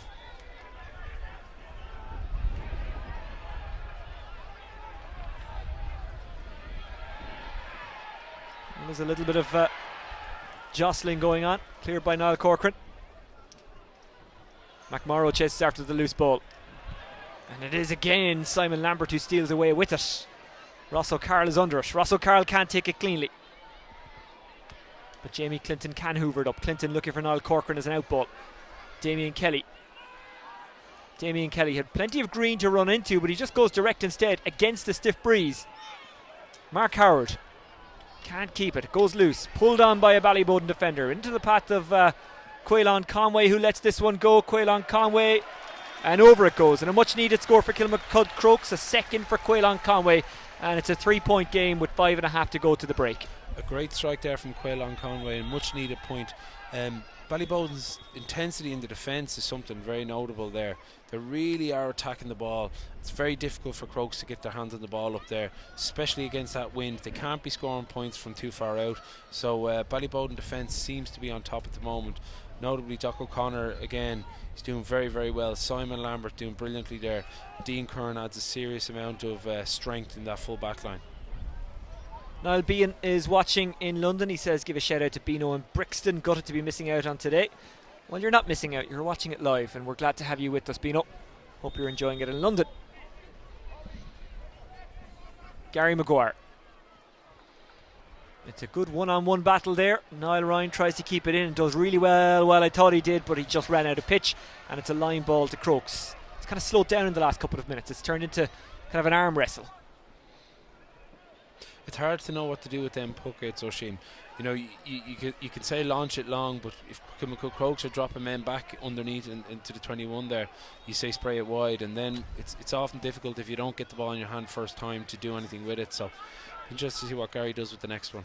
Lorcan McMullen with the daisy cutter down towards Ronan Hayes, but it is taken by Fergal Whiteley. Whiteley is so strong, drops the ball under pressure from Ryan, then it's picked up again. Crokes in behind, danger here for Boden as Ronan Hayes comes forward. Hayes bringing it close in, running out of room, couldn't pick out a pass, and there's a scramble on.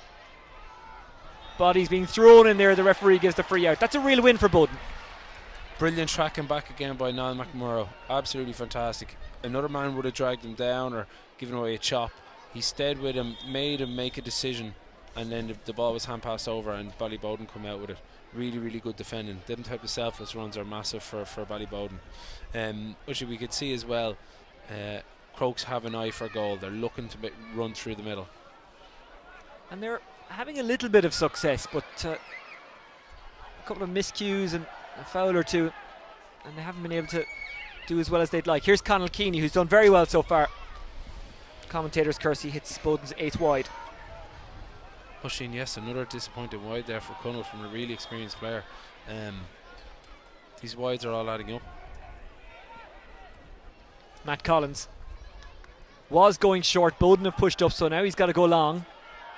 And getting under that one was Simon Lambert, doing really well as well. Here's Paul Ryan. Ryan trying to get away from McGowan.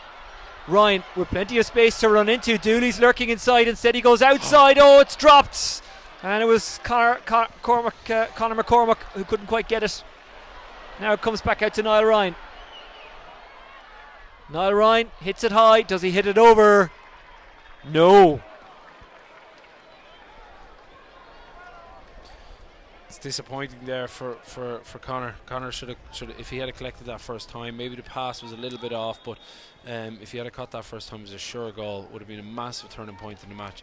Niall Ryan should have tapped on the point then after, but again, he just wasn't decisive enough, going straight for goal and tapping it over. Matt Collins is injured himself in the process of making a fine save. Not his first fine save of this championship. He was immense against Coolip. Kilmacud Crokes, Oisin, will be absolutely delighted for half time to come. They literally haven't performed at all in the last 15 minutes. If Ballyboden had it converted, they could convert maybe 1-7 more on top of that, so they could be out of sight at this stage. It'll be very, very interesting to see what happens in the second half now and how Bowden reacts to playing against that wind, but they just definitely haven't used the wind to their advantage. This game started well, but it's kind of dragged since the midpoint of the first half. Matt Collins is okay to continue. That will be much to the relief of Anthony Daly. Sends this one high in the sky, trying to get under it is Quaylon Conway. McMullen tidies it up, does really well. McMullen gets away from McMurrow. Down the line it goes to Sean McGrath, but it goes out over the line and it's a line ball to Ballyboden. That wind is a big factor. But I was just thinking that it's very difficult how do you go about playing against a wind like that. there's a couple of options. Like, you can go for the runner tactic, so you can bring men out and you can run through and try and drag frees. The other option is play it low along the sideline and then get into the corner and take angled points. But it'll be interesting to see what Ballyboden does this half, because we could see that Crokes definitely tried the runner tactic and they got one goal out of it anyway. Ryan O'Dwyer. Boden have a spare man back there, and that's easily taken. Running after the loose one, Mark Howard gets there before McMurrow, but couldn't get it into hand. Trying to plough his way out is David Curtin. Falls to McMullen. McMullen chips it towards the square. Sean McGrath's trying to get under this one. The referee spotted a foul, and it will be a free. And Crokes are frustrated because they thought he should have played advantage. 3 minutes of additional time to be played at the end of the first half. This is an important score now, especially against the wind, and if the hurley's a little bit wet, you'd want to focus on this one. If they can get in 2 or even 3 points down, they'll be fairly happy to regroup and have a good crack at the second half. Not a classic so far, but it's entertaining. And that wind is, I can't over exaggerate how kind of strong and awkward it is. It's more kind of a swirly, awkward breeze than anything else. You can see Mark even changed his free taking style since the first one dropped short. He tried to go a little bit higher the second one and the wind caught it. So he has to focus and drill this one low. Mark Howard looking to make a 2-point game. And he hasn't. 4 wides for Crokes in the first half.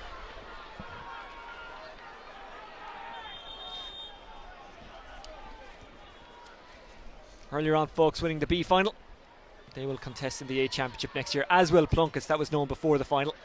Real scramble on. Connor Dooley trying to dig it out now. It's McMurrow. If McMurrow gets any time and space, he can do damage. He's trying to find that space. O'Dwyer is after him. The free in is given. That's a massive free to win, Oisin, at this time of the game.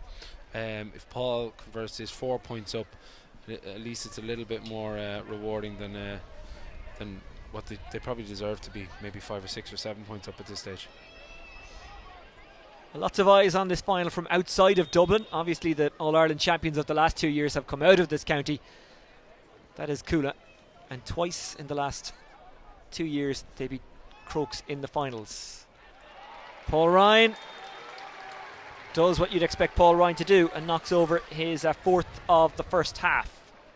3 of them from dead balls. And that's the thing about Anthony Daly, the Crokes manager. He'll know all of these players, as will Joe Fortune, who had a lot of success with Dublin underage. That's a great catch by Mark Howard. Chasing after him is Dean Kern. Kern does very well, but it's at the cost of a line ball. But against that breeze, it's a tough situation to work anything from. Fergal Whiteley. Great skill by Dean there, the little flick up the line. You know, a lot of players would chop there or give away a free. Whiteley. Howard is dragged down. That's a free and a silly one to give away from Dean Kern.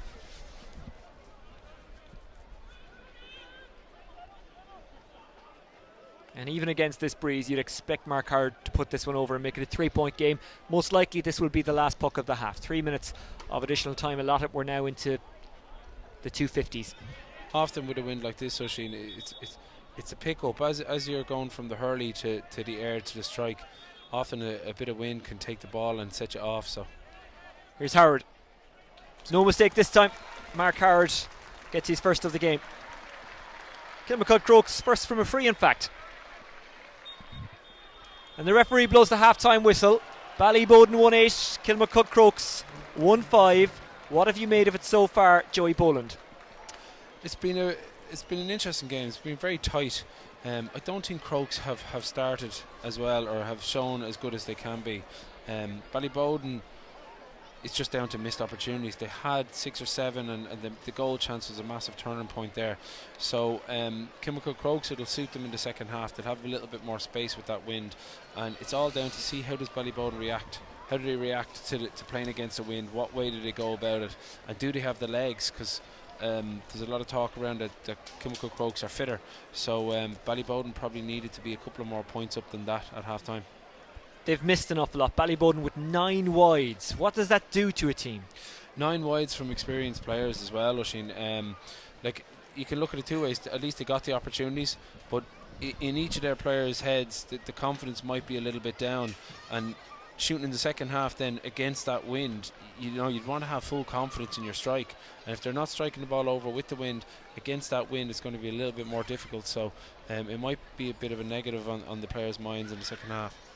Okay, for now, Joey Boland, thank you very much. We are at half-time. Ballyboden leading by 1-8 to 1-5 in the Dublin Senior Hurling Final. Keep your messages coming in on the YouTube chat option under the live feed. You can also get to us via Twitter at DublinGA, or you can get me direct at Oisín Langan. Owen O'Donnell of Whitehall, Colmkill and Dublin is joining us now for some half-time analysis.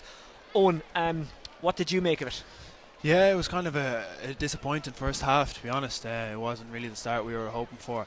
I'd say that's more to do with nerves and caginess, and they're two hard-working teams, so there's a lot of tackling, hooking and blocking going on. But for me, I think the theme of the first half was really poor shooting. You said 9 wides yourself for Ballyboden, and they'll be disappointed not to go into half-time with a considerably larger lead. So Crokes kind of got out of jail a bit in one sense, but they haven't really fired at all yet. They can't come to grasps in the forward, they can't make the ball stick, so Anthony Daly will really need to readdress at half-time and come up with a new plan.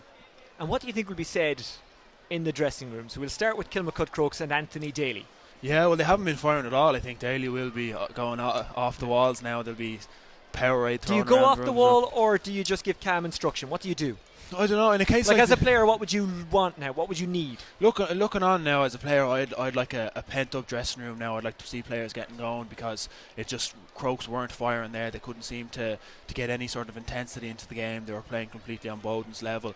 I don't know how many balls James Madden came out with, and like Shane Durkin the same. They're really getting on top of the back, and it's not a case of poor distribution, because in fairness, Ryan O'Dwyer and Niall Corkin really are holding the line back there, and it's kind of like a two-man show at the moment back there by themselves. So there is good ball going in. It's just Crokes really need to start coming to the pitch of the game, because they're struggling big time at the moment. And what about Ballyboden? They do lead by 3 at the break, but it probably should be more. So what kind of messages do you think Joe Fortune is giving them right now, and how is he giving them? And keep in mind, Owen has worked under Joe, so he knows better than most. Yeah, and I say the Bowden dressing room will be very different now at half time. I say that's a dressing room for calm, clear instructions. Okay. Bowden are doing well, they're in the game, they're playing on their terms. It's just they need to settle themselves with the shooting. So I think Bowden maybe have come into the game a bit too pumped up, and sometimes that's no harm because they've established themselves in the game, but now it's time for calm, clear heads, and they have the experience, and Keeney has came up with a couple of key passes even. They haven't directly resulted in scores, but just they're trying to play to a system and trying to get the ball moving, and that's really important. So I say Joe he's wise enough, and he's enough experience now to know not to go in there shouting the head off himself. He'll know to keep calm, and there's enough voices in there. Like Shane Durkin is a brilliant voice in the dressing room, so there'll be a calm dressing room, they'll be talking, there'll be encouragement. I'd say that they'll come out with a similar game plan in the second half. Just working on the shooting is the only Malachi's getting on camera. How are you, Malachi? No bother at all. Malachi owns the press box, so my apologies for putting my hands on you. Say hello, Malachi. We've got our commentator here. Malachi operates the scoreboard and does the PA system here as well. Is your son watching in Sweden again today? He is. Hello, Malachi Jr. Hope you're keeping well in Sweden. Owen, going back to what we were saying there about Ballyboden and the dressing room and what's being said, there's an awful lot of leaders in there, and they're going to probably want to talk at half time. Yeah, exactly. Even in our own Dublin dressing room, they're the same leaders: Keeney, Shane Durkin, Gary Maguire. These are all-star players, all-star nominees. So the abundance of experience in that dressing room is something you could only wish for. And maybe slightly on Crokes, they don't have the same kind of experience. They have Niall Corkin and Ryan O'Dwyer, but Crokes really have them in every line on the pitch, and you can hear, I'm not sure if camera can pick it up, but you can hear Shane Durkin talking through the lines, and then Joe Fortune's coming on talking the whole time. So Bowden are in a good position, but I'd say they'd be disappointed at the same time not to be going in with a bigger lead.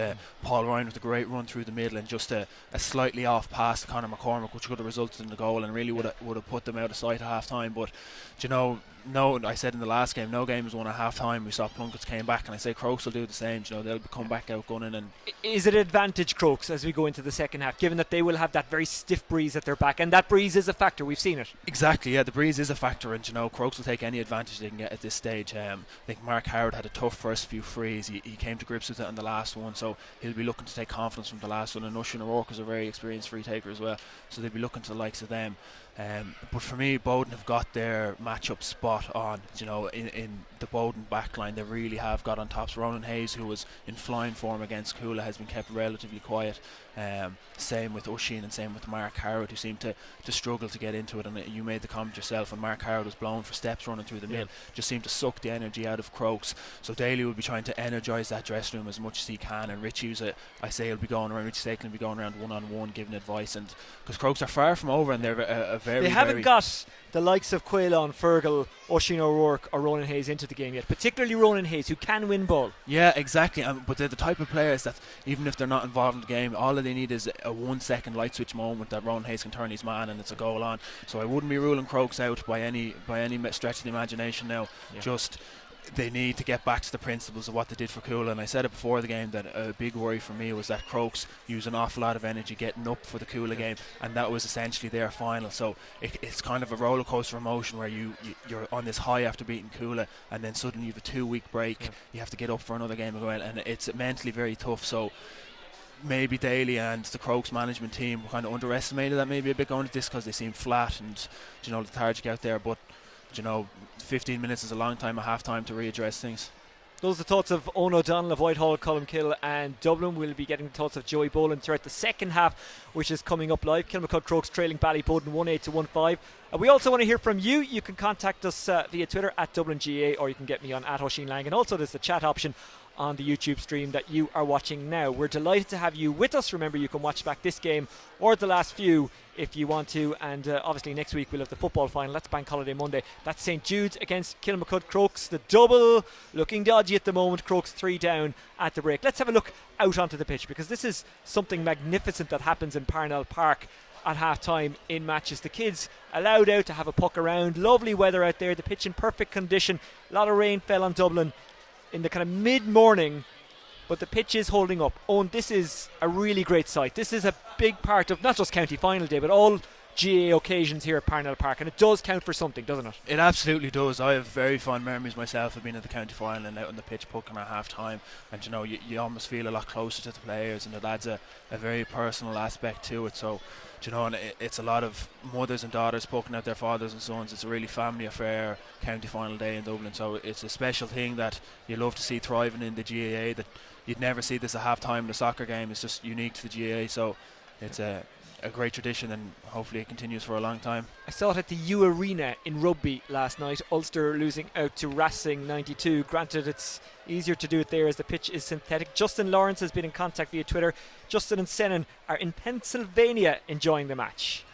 I'm not sure who you're supporting today or if you're supporting anyone, but we're glad that you're watching, and we're even more glad that you are enjoying it. Ballyboden St Endas 1-8, Kilmacud Crokes 1-5. That's the score at the break. Any second now the hooter is going to go off, and the kids and their parents and the adults with them are going to be put off the pitch. Good crowd in today. Have you noticed that over the last couple of years, Owen, that the support of Dublin hurling has grown, the profile of Dublin hurling, especially through the club game, has grown? Yeah, absolutely. Even in last year in particular, Pat Gilroy brought a massive voice and a massive persona to the hurling in the county, and there was a massive buzz around the hurlers. Although there was a couple of results didn't go our way, there was still a buzz around. People were coming up after matches, they were talking to you, people were attending the games, and I think a big part of that was having 2 home championship games in Parnell Park, because kids come out in half time and puck around, and it's only down the road, and it really is the home of hurling in Dublin. So the footballers love Croke Park, but we love Parnell Park. This is our base and fortress, and it really is special, because looking on, you're right beside the pitch, and it's a very, very warm feel to it. Okay, what's your prediction for the second half, with Bowden going into that second half leading by 3? I think I predicted Crokes before the game, and I'm going to stick with Crokes. There's a stiff breeze there. I think Daly's going to have a talk at half time, readdress things, and Crokes have an abundance of talent there, and just if 1 or 2 more players stand up and lead the charge, I think they'll have enough to get over the line. Bowden will be disappointed, like I said, not to be going in with a much greater lead, and I think that will kind of be playing on their minds and be a negative of half time, and it's kind of a difficult thing to recorrect. So it's all to play for, really, but I think Crokes are the underdogs, definitely going into the second half, but I haven't ruled them out yet. Okay, for now, Owen O'Donnell, thank you very much. Joey Boland will be back with us in a second for the second half. As you can see, Kilmacud Crokes back out Are they fired up? Are they going to drive on? We'll find out over the next 30 minutes or maybe more. Ballyboden a little slower in coming out, but here they come now, jogging out onto the park, interestingly enough. Boden walking out. These are the things that you make comment on while they happen, but after the game they don't really matter. You just look at the scoreboard, and whoever gets more on the scoreboard, well, that's who you give all the praise to. Joey Boland back with us. Joey, what are you expecting in the first few minutes of this second half? Do you think Crokes are going to try and thunder in? I think Crokes are going to do a Faughs in the first game. Crokes are going to play it deep. They're going to bring their half forwards out. They possibly might play two men inside in the forward line. They might leave Mark Howard and Oisin O'Rourke inside there, and bring a third man out around midfield and keep it tight and use that as a platform. Ballyboden, I think Ballyboden have put Niall Ryan up there to wing forward, so it looks like they might try and Conor Dooley's out around, so they'll try and run the ball from the middle of the field because that wind is so strong. So here we go for the second half of the Dublin Senior Hurling Final 2018. The players are told back outside the 65. They aren't listening. Ryan O'Dwyer tries to get onto it. He's met by Dooley. Falls to Fergal Whiteley, who goes for one with the wind at his back, and he misses. First wide of the second half. It's a 5th overall for Crokes. Have I been talking too much about the wind, or is it a really big factor? It's a huge factor, Oisin. Like it makes such a difference to the length that you can strike the ball, your coordination, and your ability to judge a high ball when you're facing against a wind that can come in over your head, and the way in which you defend and the way in which you attack, depending on if the wind's coming in or out. It's a massive difference. Gary Maguire still lands at a fair distance away from himself despite the breeze being against him. Conor Dooley won it well. He's had a fine game. James Madden hasn't been bad either. Puts it into the corner. Niall Ryan chasing after it. Can Niall Ryan get there? No, he can't. Line ball to Kilmacud Crokes. My apologies if my head got in the way of the shot there. We have to lean out when it goes into that particular area of the pitch. The good thing that Ballyboden have that Crokes didn't have in the first half is Conor Dooley and Conal Keeney. Very, very good men at winning ball, especially against that breeze. Cian McGowan out of the rough. Winning it is James Madden. Maybe a little bit wild with the stick there. The referee lets it go. Conal Keeney galloping back towards his own half, trying to get the ball back off him was Quaylon Conway. Keeney so strong. Now it's Lorcan McMullen of County Down trying to roll lift it up as Quaylon Conway. These kind of rucks and these arse boxing sessions, as one might call them in a training session, they're going to be very decisive today, because the breaking ball, whoever wins that will probably win the game. Niall Corcoran standing over it with Niall Ryan, kind of rolls loose. Corky tries to get on again. Ryan and Corcoran goes to ground. Now it's Shane Durkin. Shane Durkin puts it forward, but he's not put it to a teammate, and shepherding it out is Bill O'Carroll. Oisin, if it comes down to the rucks, I think Ballyboden are probably the stronger team. Shane Durkin, a lot of strength and conditioning behind him. Conal Keeney the same. I think the rucks will be won by Ballyboden if it stays going. Long ball. Look how far it's travelling. Matt Collins can hit it far enough anyway, but it's only any good if your team wins it, and they haven't. Simon Lambert has lost it, but now Crokes have it back, and Oisin O'Rourke is thrown around like a rag doll, and it will be a free into Kilmacud Crokes. And Dooley stays down injured. Let's hope he's okay. You never want to see anyone injured on county final day, or any other day for that matter. I think he might have earlier on he was calling to the sideline just before that play. I think his calf was at him or something there, and then he ran across and he felled his man. So it'll be interesting to see, can he play on here. You mentioned the Faughs game earlier on. That was the Senior B final. Faughs beating Plunketts 217 to 28. Both teams had secured promotion before today anyway, but Faughs end the year with the trophy, and you could actually see after the game and with the on-pitch celebrations what it meant to them. Mark Howard, he knows what this free means to his team. Missed a couple towards the end of the first half, nailed one just before half time against the stiff breeze. Now that's at his back. Howard, that looks good, and it stays straight in through and goes over the bar, and Howard gets his second of the game.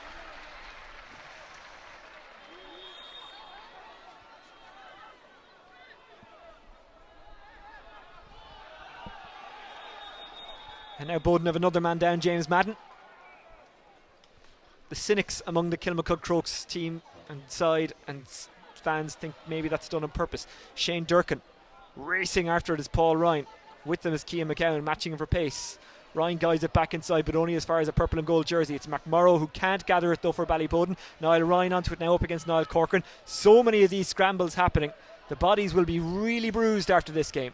Ryan tries to bend his back and roll lift the ball. Crokes steal away with it somehow. They can play football in Crokes as well, And they had to there, but in the end it is called back. It wouldn't have mattered where that ball went after off the boot of whoever it was coming out, but free to Crokes. There's no need to give away that free there, Oisín. There's going to be balls going up for Ballyboden up into their forward line, and naturally enough, Crokes are going to win them. You just have to be disciplined and make the player play it out, because Ballyboden had 2 or 3 free men around the middle here. McGowan. This one's going to drop in or around the square. Who's it going to drop to? A blue and white jersey. Very clever defending. Trying to run onto it is Simon Lambert. Lambert inside looking for Conor McCormack, who was denied by a fantastic Matt Collins save in the first half. Here's Cian McGowan.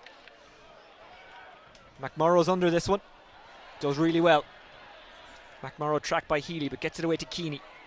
Keeney trying to get around O'Carroll. Great stick pass to David Curtin. David Curtin looking for Boden's first of the second half, and he's got it. Fantastic strike. Great score from Curtin there. Lovely pass off from Conor Keeney. Shane Durkin's been absolutely phenomenal this second half. He's gotten 3 or 4 balls. He's cleaning up and he's using the ball out. And I think here he goes again on the ball. What a fantastic catch by Durkin. It's not really working for Crokes so far. Back it goes to Dean Kern. Cian McGowan under this one with Paul Ryan. Paul Ryan tries to get it cleanly, can't. McGowan does very well. Looking for it is Fergal Whiteley. He was short, but instead it goes to McMullen. McMullen chasing after Rusheen O'Rourke. Might fall here for Sean McGrath. McGrath, can he get it up cleanly? Not on the first time. Boden get around him. Ronan Hayes can't get it into the hand, and it's a free out.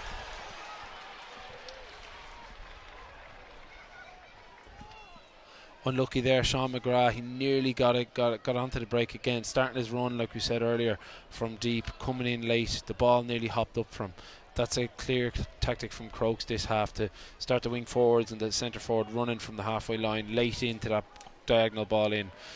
Shane Durkin again, brilliant, picking up the ball, winning his free. He's playing very well.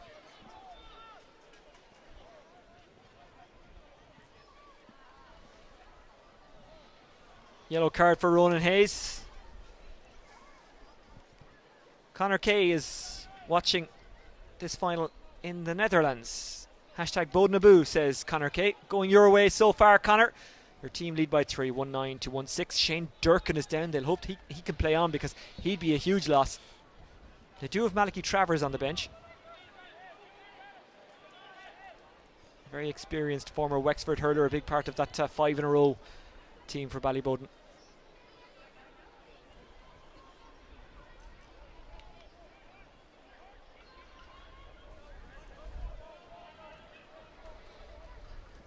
A lot of the time when you're playing against the wind and it's a bit of a wet ball, a lot of teams struggle around the half forward line and at the top of the D to win primary possession. But Conor Dooley, David Curtin, Conor Keeney, Niall Ryan, 4 big men there, and Conor McCormack inside. So really all Ballyboden have to do is get the ball up towards the D, and 50-50 balls, more than likely Ballyboden are going to win them and win frees.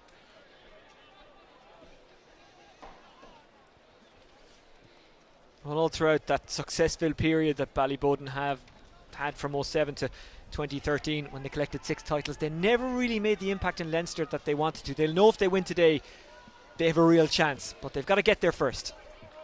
And the reason I bring that up is because Ballyboden in the football, well, we saw when they won Dublin a couple of years ago what an impact they made. They went on to win the All-Ireland. Conor Dooley looking to try and get under the ball if he can. It was pucked by Gary Maguire. Conal Keeney. Nice turn by Aidan Millett. Millett, he's tricky. And on this occasion, not accurate. Another missed opportunity there. Keeney was 20 yards out the way. He probably should have popped the ball out to him. He would have had a certain point from that angle. Matt Collins goes with a long puck out again. This time the possession is won by Sean McGrath. Finds his teammate inside Whiteley. Whiteley tried to help it on to McGrath, but McMorrow got to him. Ballyboden just bunching around him and dispossessing them every time. Here's Ryan O'Dwyer. He's got to be careful because Dooley is stuck to him. Dooley with the high challenge. Referee says play on. O'Dwyer makes his way out of defence, gives it up to Damien Kelly. Damien Kelly from a really tight angle, and the odds were always against him, and it's a 6th wide for Kilmacud Crokes. It's a scrappy game. scrappy game. Great work from Conor Dooley there. He ran 20-30 yards to put him off there on that shot, and that was the difference. He put it wide. Yeah, Ballyboden's work ethic so impressive so far. Keeney tried to keep it alive, couldn't. McMullen comes over to take it, stuck to him all the way, David Curtin.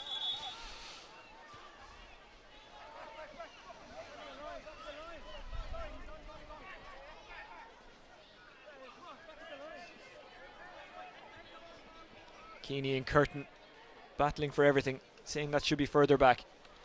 That's what experience brings. McMullen, lovely ball down the wing. Might break here for Quaylon Conway, and does. But again, plenty around him. Conway finds a free man. That free man is Sean McGrath, looking for his first score since the goal. And he's got it. Second point of the second half for Crokes. The first from play. Great ball across there from Quaylon. That's the way you can play with the wind. You win the ball in one corner, big switch, and it's a tap over the bar. Similar to last year's county final, Crokes playing in fits and starts. Collected now by Fergal Whiteley. Whiteley looking for Oisin O'Rourke. Hasn't quite broken for him so far today. And again, David O'Connor does really well. Corcoran tries to get under it and does. Niall Ryan there to try and take the second ball. Crokes have it one back. Whiteley. Ryan O'Dwyer. Nice disco spin by O'Dwyer. Not the first time he's done that. On or off the pitch. Might break for Ronan Hayes. It does. Hayes goes to ground. The Crokes crowd want the free, and they've got the free.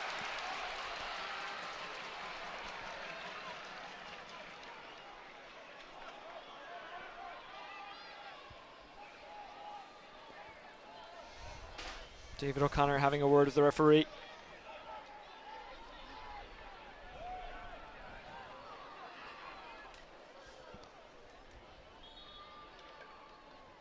Howard. And it's a 1 point game. Rob Hartnett is watching. Rob, good to have you along. He notices that I care about all of the players. I do, and all of the people watching as well.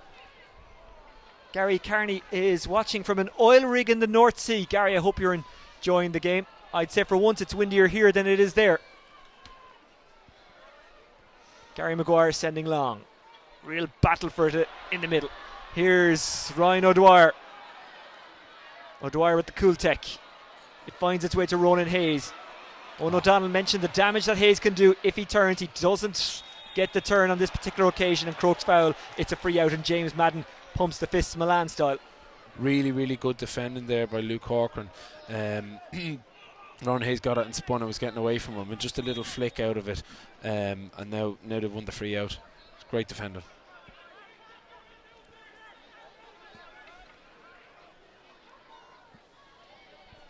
It's a game that hasn't really flowed. It hasn't kind of brought the crowd along with it. The winners won't care. If there is to be a winner today, that is. Jamie Clinton. Such an experienced player for Crokes. Clinton makes his way out of defence. Chased by the Ballyboden pack. Puts it into the path of Shane Durkin. McMorrow. Miscues. Quaylon Conway fouls.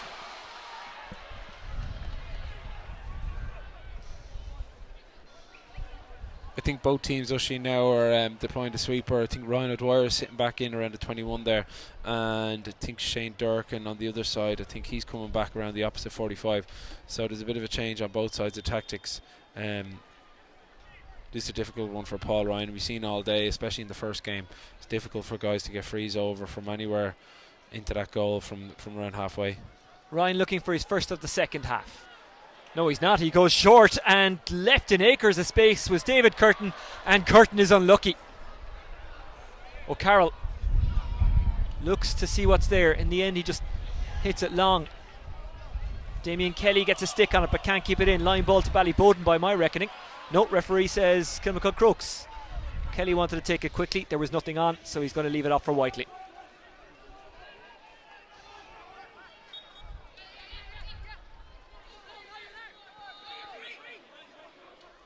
Whiteley. 2-on-2 inside. Oisin O'Rourke has Hayes in support. The Ballyboden back so strong. It's O'Rourke who steals away. O'Rourke with the cross fielder into the path of Damien Kelly. Kelly, if he gets away, it's a goal chance. Gives it inside for Mark Howard. Mark Howard! Oh, brilliant by Ballyboden. Now, how he can say that's wide, I'm not sure, because it quite clearly took a deflection on the way. But brilliant work by Ballyboden.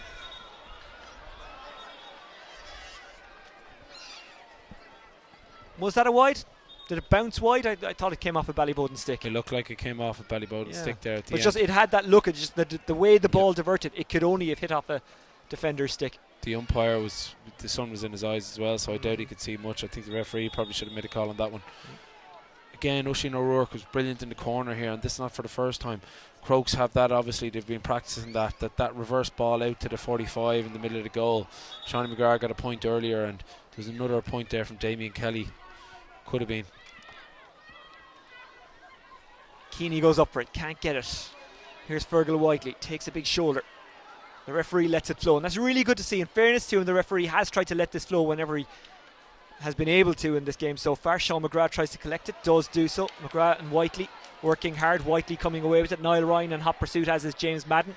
Over it goes to Damien Kelly, looking for room to get the ball away, and does. Ronan Hayes chases after. He's got Oisin O'Rourke waiting for it. Ronan Hayes does well up against Luke Corcoran. Hayes still going. Hayes just pulls on it, looking inside for Howard. Howard couldn't get a clean strike. Howard goes to ground. Kelly's going to collect this. O'Rourke is inside. Kelly might go himself. Still Kelly. Inside it goes to no one. Great work again by Ballyboden. Not cleared. O'Carroll runs onto it under pressure from Keeney. Look how well Conall Keeney's doing. Oh, commentators curse for Ian.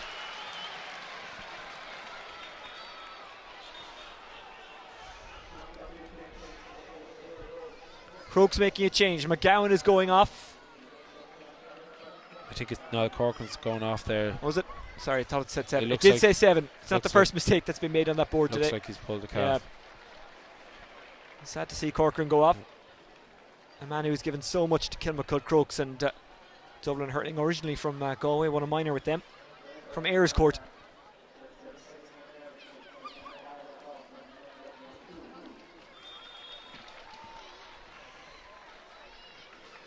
Over the past couple of minutes, Oisin, the Kilmacud Crokes half back line have gotten on top. There's a lot of tussles down there around the 45, and Crokes have Bowden are battling very hard, but Crokes are getting a bit the better of them and getting more ball out.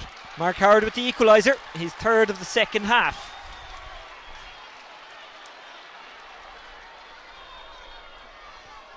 Four points for Crokes so far in the second half. 3 of them from frees. Here's McMurrow. He's so jinxy. Tries to step away from Whiteley. McMurrow going long. Great catch by Conor Dooley, the goal scorer in the first half. Farms forward, the hand pass. Conor McCormack just couldn't get through the dense Crokes cover. Ryan O'Dwyer. O'Dwyer pops it up, looking for Damien Kelly. Kelly flicks it on, but only as far as James Madden. Madden couldn't get his strike away properly. Lorcan McMullen. Sean McGrath sees what's up there. McGrath drops it in on top of Ronan Hayes, and it bounces all the way back to the goalkeeper Gary Maguire, who does well to get it out to Simon Lambert, but Lambert shows a heavy first touch. Goes to ground, pops back up. Conall Keeney. Keeney only as far as O'Carroll. O'Carroll. Ballyboden with the numerical advantage inside. Ronan Hayes makes light of it though. Gives it back to Mark Howard, who's in the pocket. And Howard chips it over, and Crokes back in front. Conall Keeney, disappointing strike there up the line. Ross O'Carroll got it, and better use of the ball this half from Crokes. Simon Lambert. Lambert against a stiff breeze. Might break here. It does break. Aidan Mellett, who got a goal in the semi-final. Aidan Mellett off the woodwork. They'll go again, and they missed it. Oh, that's a big moment in this game. Niall Ryan. Mellett unlucky. He struck the woodwork. Came back out to Ryan. Ryan was pressurised, but he'll still be disappointed not to have stitched that one. Oisin, he just dragged it wide. He should have hit the ball low. He should have shortened the stick and hit it between the players' legs. He tried to put it to the corner and avoid the players. A low ball in that situation would have been net. It's a really weird game of hurling. And now Sean McGrath is injured for Crokes. He's trying to chase down Simon Lambert. Did actually really well. Lambert has picked out a good ball to Paul Ryan. Paul Ryan floats it over. Good ball, Paul Ryan. First score of the second half for him. Back level. It's a great ball up the line there from Simon Lambert. Paul Ryan shrugged off his marker there just before the ball landed and put it over the bar. It's badly needed.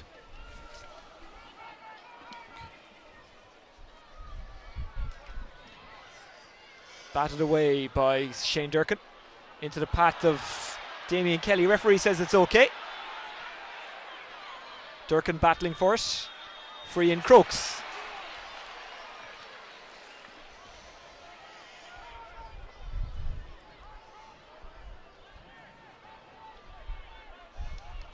There was lots of predictions either way, Crokes or Ballyboden. The one constant regards the pre-match predictions was that this would be tight and it would be a battle, and it is, Joey. Yeah, it's a great game. It's very, very intense, and I think there's a couple of Ballyboden players that have gone a little bit quiet over the last few minutes. We need to see a little bit more out of Conor McCormack, who came in there. Niall Ryan had a good opportunity, probably should have stuck it away. David Curtin's doing well there, and Niall McMurrow's having a great game up there. On the Crokes side of things, Shawnee McGrath is starting to come into it. He's doing very, very well, and there's a couple of more players up there that they just kind of have to get the break of the ball here or there. Now Mark Howard has just shaken off an injury, so it's interesting to see him step up and take the free. Howard from an awkward enough angle to put Crokes back in front. And he's found his rhythm in the second half, Mark Howard.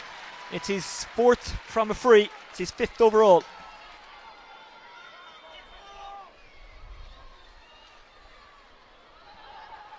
Maguire goes long. Dooley went up for it, couldn't get it first time. Rebounds around, chasing after Quaylon Conway. Conway can't take it cleanly, then fouls his man free for Ballyboden. James Madden with his Milan type fist pump again. Some of the talk before the game, Oisín, was the legs that the Kilmacud Crokes are the fitter team. Ballyboden will be interested to see now over the next 10 minutes. Do they have the fitness in the legs to keep up? And because playing against that wind is very, very difficult. Paul Ryan shaping up for this one. The last time we thought he'd go for it, but instead he dropped it in. Now Dooley's kind of making his way back out towards the 45. You can't see that on camera at the moment. Ryan is going for this one, or at the very least it's going to drop inside the square. That's what's going to happen because the wind caught it. Keeney almost caught it. Now it's O'Carroll. Keeney still after it goes loose, as is Ryan, who missed that chance a couple of minutes ago. Ryan O'Dwyer now kicks it away from trouble, but only as far as Paul Ryan. Ryan O'Dwyer so strong over the ball, so hard to dispossess. Picks it up, tries to get it away. He was very claustrophobic, I'm sure, there, as so many Ballyboden players surrounded him. Couldn't get a great contact on it, and it's out for a line ball to Ballyboden.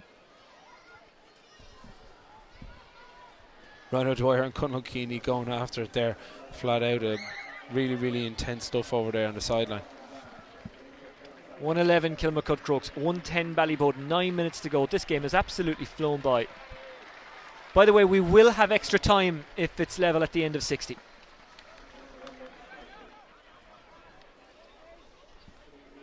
If there's no separating them after the 2 periods of 10 minutes, we will have a replay.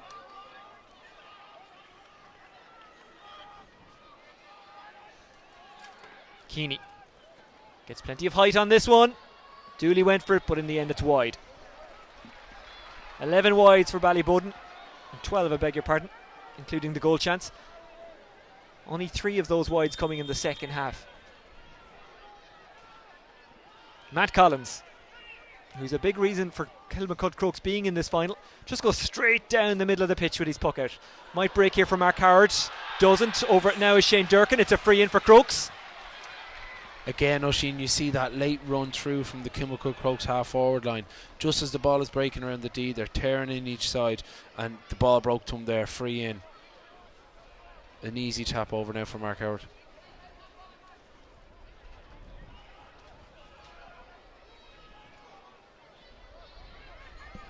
He won't go for it, will he? I don't think so. I don't think it's so, Oisín. 2 points up with 6 minutes to go. One O'Donnell with a wry smile. It's a good position to be in now. 2 points up, 6 minutes to go. But again, we were discussing earlier, they did fall back into their shell against Coola, you know, that kind of fear of winning. I think Crokes have to push on now. If they get 2 or 3 more scores, that'll be it. Niall Ryan goes off. He's worked incredibly hard. Coming in for Ballyboden is James Roach. Gives Damien Kelly a bit of a shoulder. Here's Mark Howard. Takes his point. His 6th of the second half. And Kilmacud Crokes lead by 2. A brave person it would take to call this now.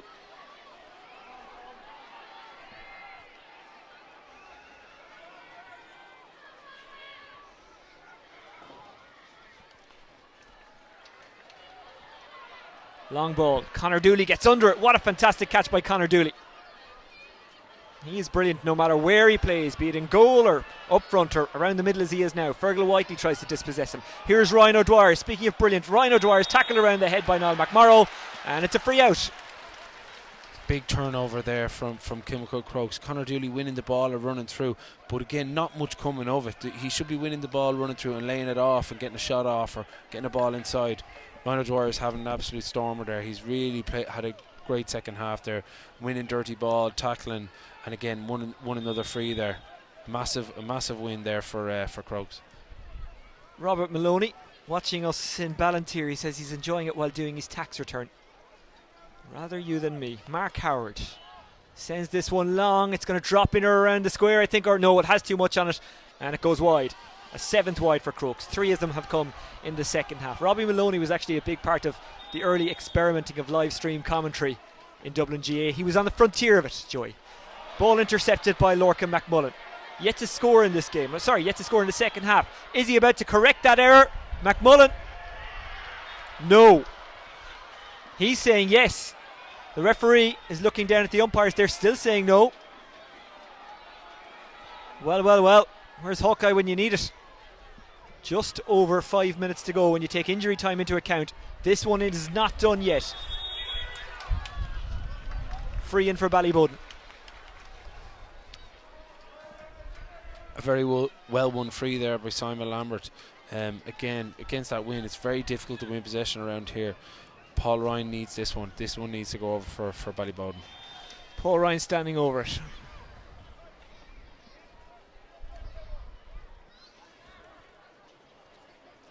Stephen O'Connor is assisting Lorcan McMullen to go backwards. Paul Ryan. It's a wide. And I will say for Paul Ryan, he's up against a very awkward and stiff breeze there. That cannot be overstated. Like, Mark Howard struggled badly in the first half, and you can see in the second half, like, he only scored 1 free in the first half. He's already scored 5 in the second half. Quaylon Conway loses out to Simon Lambert, who leaves it behind. Kicked forward by Alex Considine. Made a big impact against Kula. Tries to make a big impact here. Shane Durkin tries to gather it. Who's going to get the possession? Luke Corcoran. Can't get it away. Good block by Ronan Hayes. Hayes keeps it alive. Has a big collision with McMorrow, and it's a free out. The referee is saying frontal charge. I can kind of see where he's coming from. It's hard to call them ones, Oisin.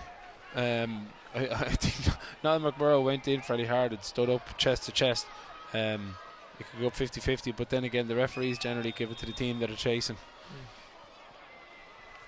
6 of one, half a dozen of the other, and so forth. 2.5 minutes to go in a tense and tight Dublin senior final. No matter what happens, new champions will be crowned in Dublin this season. Will that be today? Here's Cian McGowan. McGowan tried to ride the gauntlet. Jamie Clinton.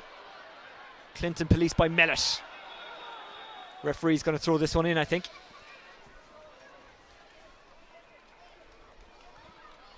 You could slice the tension with the hurley here, or hurl, depending on what part of the country you're from. Are you hurl or hurley? Hurley. Good man. Whiteley and Keeney going at it for the throw-in. Keeney gets it in hand. Keeney could be the difference here. O'Carroll closes him down and fouls him free in. He's lost his helmet. He's saying, how could I foul when I lost my helmet? He's trying every trick in the book. We'll have a lot of injury time because this game has kind of dragged in the second half.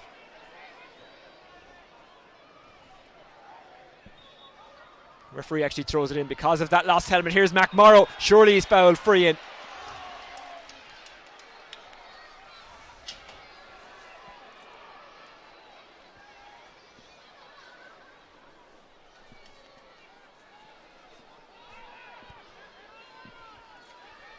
I think it was Stephen O'Connor there that won that throw in, burst through. Paul Ryan, this one from a kind angle. You're right, it was O'Connor. Him and McMorrow are wearing red helmets, hence the confusion. And they both have 5 on the back of their jersey. Granted, one of them has a 1 in front of the 5. That's McMorrow. You'll always know Niall McMorrow by his flashy boots. And throughout this championship, he's kind of lived up to that level of flashiness. Will he end with a county medal, though? This next ball now, Oisin, is going to be absolutely massive. Just coming in, just time's up now, a few minutes injury time. Ryan, to make it a 1-point game, he's done it. Kilmacud Crokes need 1 ball here.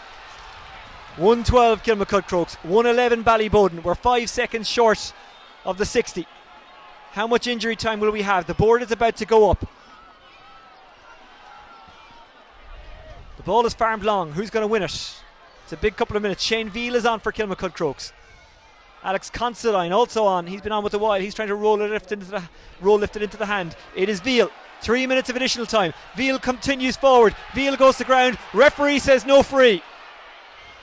Keeney picks it up. Tries to burrow his way through, and he wins the free out. And there's a bit of afters. Was there a foul before on the Crokes player before Keeney got his free? The referee has actually changed his mind now. Yep, thrown it in. Veal standing over this one. He's a big man. Oisin O'Rourke there as well. Stephen O'Connor, who's shown his strength to win a free before. Stephen O'Connor offloads out of the tackle. Ronan Hayes tries to intercept him. Cian McGowan in there as well. It's a tough one for a referee this game. Keeney goes outside, finds Simon Lambert. Lambert lets it slip out of the hand. Closed down by O'Carroll. 2 minutes of injury time to go. Ball down the park. Who's going to get it? It's into the hand of McCormick. McCormick finds Mellett. Mellett for the goal. Mellett with the goal. Have Ballyboden just won it? What a goal. Mellett, who got a goal to win the semi-final, gets one to potentially win the final now as well. McGowan launches. Crokes, if they get a score, it's a 1-point game. They have. And they still have 1 minute and 20 to get the equaliser. She's a great response there from Cian McGowan. Absolutely brilliant. What a goal by Ballyboden there. We talked about Mellett beforehand and how he could be the difference, how his pace. That's surely a knock off the ball. The referee says yes, it's a free to Kilmacud Crokes. Stephen O'Connor nudging his man before the ball came. Will Mark Howard go for it? Will he take a shot for the equaliser here? But still 1 minute to go. Definitely, Oisin. He has to go for this one. It's just inside his own half, but the wind behind him. He has to have a go at this one. Mellett's 3rd championship goal. Will it be the one that wins the championship? Or can Mark Howard equalise? And we'd still have time for a winner or a loser. Oisin, a brilliant hand pass off by Conor McCormick as well, right into his path before the goal. Top class skill. Mark Howard, used to taking pressure frees. This one has the distance. Does it have the accuracy? Yes, it does. It's the equaliser. It's living up to the billing. 30 seconds of injury time to go. We'll probably have a little bit more. Are we going for extra time? You wouldn't mind it, would you? You wouldn't mind watching another 20 minutes of this. Maguire. Ball breaks. McMullen tried to get his hands on it. Goes loose into the middle. Howard has it, free in for Kilmacud Crokes.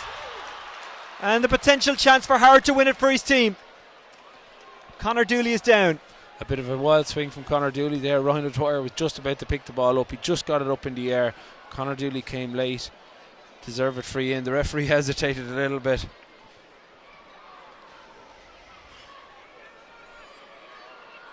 Mark Howard just poking the ball around a bit, keeping himself cool. Conal Keeney walking over. Conor Dooley walking over. Both of them will be told to back away by the referee now.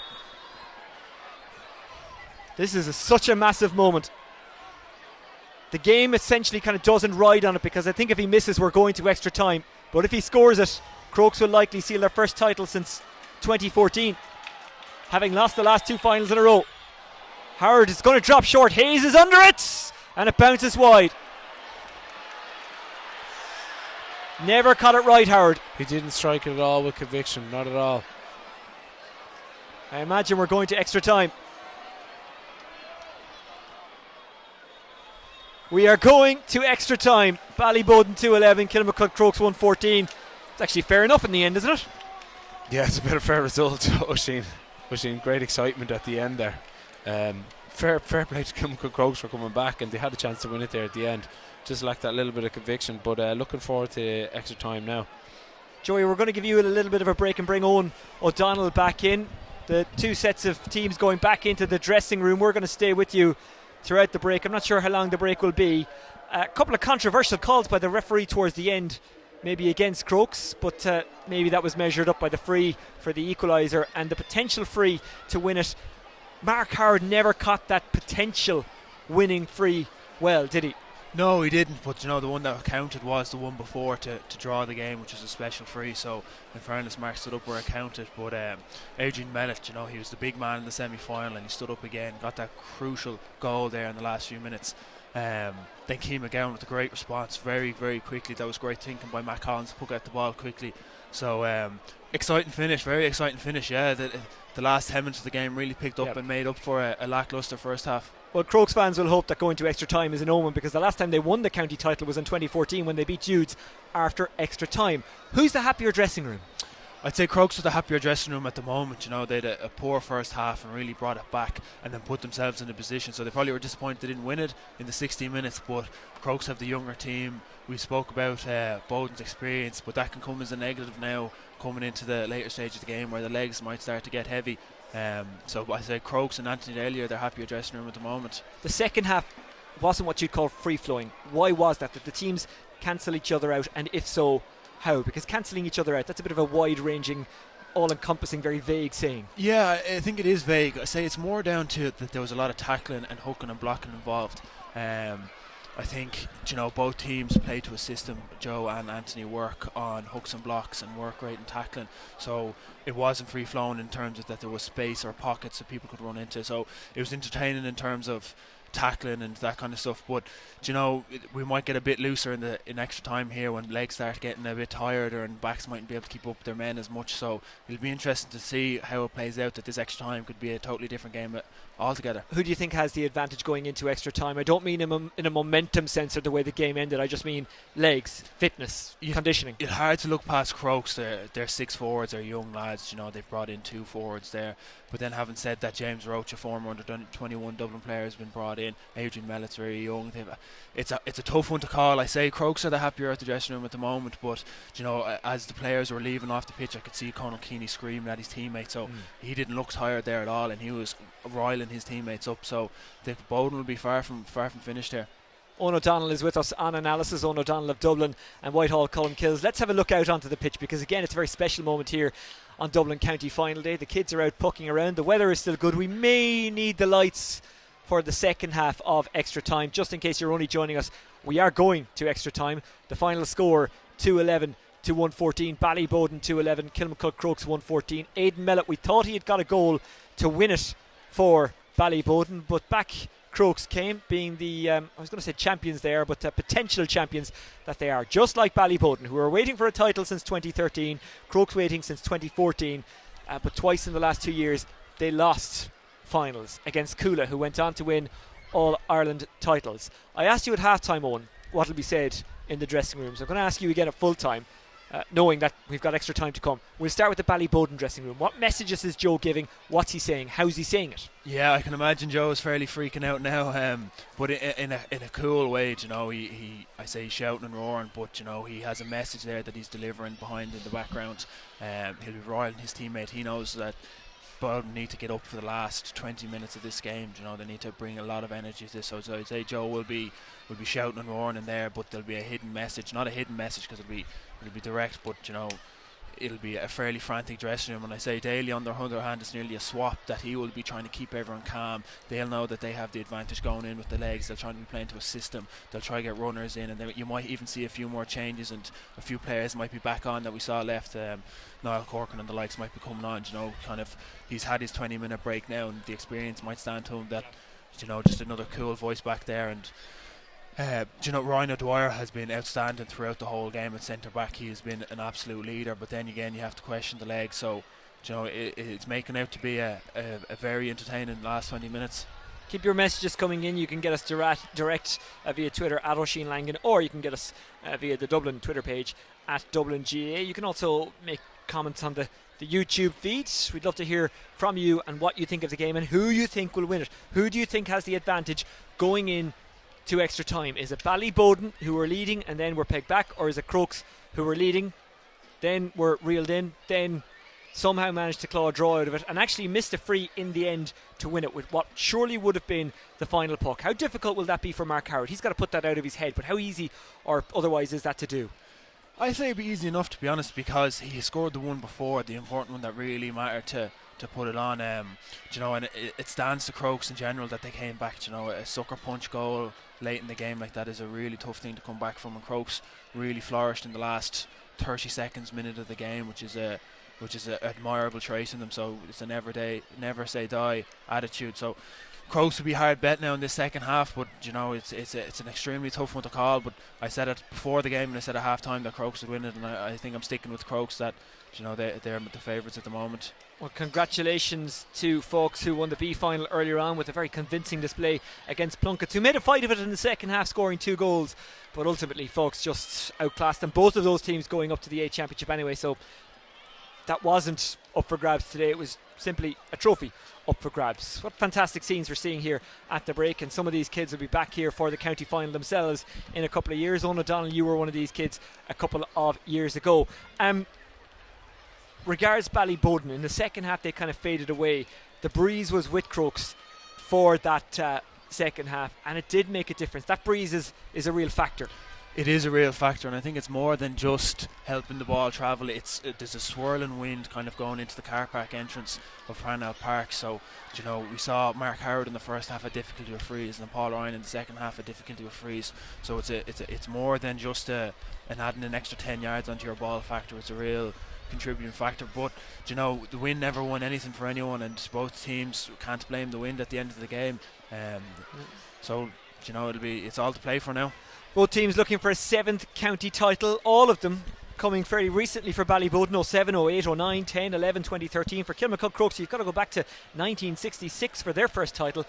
Titles followed in 73, 76, 85, and then a long gap to 2012, and not such a long gap to 2014. They've been waiting 4 years for a title in Stillorgan. Is one going back tonight, or will we have to come back and do it all again? I'm not sure when the replay would take place, if there was to be a replay, if it ends all square after extra time. Don't forget the county football final is next week. That's on Bank Holiday Monday, tomorrow week, between Kilmacud Crokes and St Jude's. The double's still on for Crokes, but it can only be a double if they win today. The referee will come back out very shortly. The pitch is about to be cleared. We're about to start extra time in the Dublin Senior Hurling Final. Thank you very much for joining us, not just today but throughout the championship, on our live shows that we've done for the semi-finals, and of course for catching up with us on the highlights section, which we've been doing from the first round, the group stages, onwards in both hurling and football. Crokes making their way back out onto the pitch. Owen O'Donnell, do you believe in body language, and if so, what can we read from Crokes? Well, if you were to look at body language there, they look tired coming out. I think it's tough to look from that because Bowden aren't out on the pitch yet, and I say Crokes are trying to save their legs, but Anthony Daly will want them out on the pitch early. They want them in the mind frame, they want them ready to go. So, and then on the other hand, Joe Fortune would want that extra few minutes counsel in the dressing room. So I don't know if you can read too much into that, but looking at Anthony Daly now there, he's talking to his players, and they're definitely up for this. You can see them getting into a group huddle at the moment, and I say it'll be the likes of Ryan O'Dwyer now that'll speak for the last few minutes, trying to get the last few bits of advice in. That forward line for Kilmacud Crokes haven't done a whole pile from play. The full forward line, I mean, Mark Howard, yes, from frees, but Ronan Hayes and Oisin O'Rourke, they've worked hard. Now Ballyboden have kept them out of it, but can they explode into it when the game maybe opens up in extra time a bit? Yeah, it's a tough one. Before the game we'd singled out the full forward line for Crokes, and they're kind of disappointed to what we thought they'd bring to the table, but all they need is a second. Oisin O'Rourke is one of the quickest and jinkiest forwards in the game, so if you give him half a chance, he will turn it. But having said that, James Madden has done an absolutely magnificent job in marking him, and it's no easy task. So James will probably have the confidence going into this, and I can see him stretching his legs now. I hope it's not a sign of a cramp. Well, I didn't anticipate extra time. I'm down to 7% battery on the phone, but you can keep your messages coming in at Dubs GA Official or at Oisin Langan. Alan McPhillips says, will you give a shout out to Jerry McPhillips watching all the way from Offaly? Cheers, Juan Crokes, says Alan. Jerry, hope you're enjoying it. So who will replace Coola as county champions? Will we find out today? The next 20 minutes will decide all of that. Owen O'Donnell is going to hand over to Joey Boland of Nafina and Dublin, who's going to come back in for extra time. Joey, how are you calling this? Who has advantage going into extra time? It's very, very hard to call. It's going to be a titanic tussle coming up here in the next 10 minutes. Kilmacud Crokes, they were dead and buried. They got out of it. How will that play on Ballyboden's minds? A lot of people are saying that Kilmacud Crokes have the legs, and we'll see now over the next 10 minutes who's the fitter team. Interestingly enough, and this is pointed out by Rob Hartnett on Twitter, Ronan Hayes playing for Crokes today. His brother Connor won a county title with the Coola Junior Bees yesterday. It's a bit like Brian Hogan and his brother, whose name slips my mind, in Kilkenny. Brian plays for O'Loughlin Gales, his brother plays for Clara. It's because when they were young, Brian lived near O'Loughlin Gales, and then the family moved and his brother was born in the Clara region, so he went and played for Clara. By that stage, Brian was kind of established in O'Loughlin Gales. Not sure what the case is with the Hayes boys, but that is not a discussion for now, because extra time is underway in the Dublin County Final. Quaylon Conway sends it down the line. Shane Veal looking for it, as is Ronan Hayes, kind of throwing the hurley around like a magic wand, getting out in front with Luke Corcoran, doing very well. Ballyboden's battling qualities have really been to the fore. Their battling qualities back. They may have disappeared over the last couple of years, or certainly they've struggled, but now Kilmacud Crokes have won a free. They battled too hard there.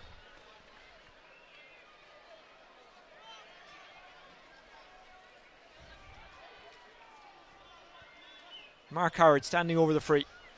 As Owen said, he'd probably think more of the one that he scored to equalise rather than the one that he missed to win. Yeah, 100%. But again, not too many frees have been gone over this goal all day. You have to really strike through the ball here. Against the Good breeze. score. Sends it long, sends it over. That's a great start for Kilmacud Crokes. They've really come out of the dressing rooms and started on the front foot there. Turning over a ball, especially when you're playing against the wind, is massive. And that'll give them a lot of energy now for the next couple of minutes. Long ball, Bowden with the breeze behind him in the first half of extra time. Here's Conall Keeney, dragged down by O'Carroll.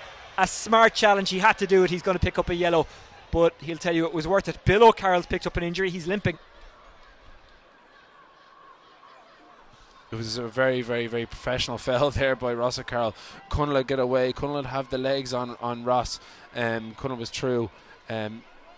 Taken down there, professional foul, free in. Yep. Good start from Conall this half. Yeah, we don't need to Joe Brawley him. He did what any defender would do.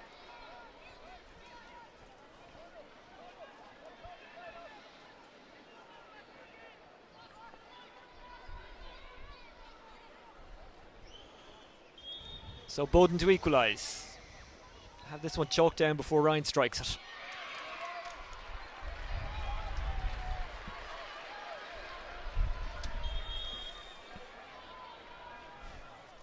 Matt Collins. For Crokes, is it just about hanging on in there in the first half of extra time when the breeze is against them, as it's collected by James Roach. One-on-one battle. Collected very well. Moved inside by McCormack. Intercepted. Line ball to Ballyboden. I'd like to see Conor McCormack collect that ball and go straight at the Crokes defence. He's got such a burst of pace, and the only way you can stop him is by fouling him. He should be winning that ball and running straight through. Conall Keeley will strike this one. You wouldn't bet against him being back in the Dublin panel next year. What a season he had this year, as Dublin were very competitive in the Leinster Championship, very unlucky not to beat Kilkenny here and go away. Keeney trickles that one as far as O'Carroll tries to get away from Dooley. Bill O'Carroll still carrying that right leg a bit heavy. It's a Bowden ball again.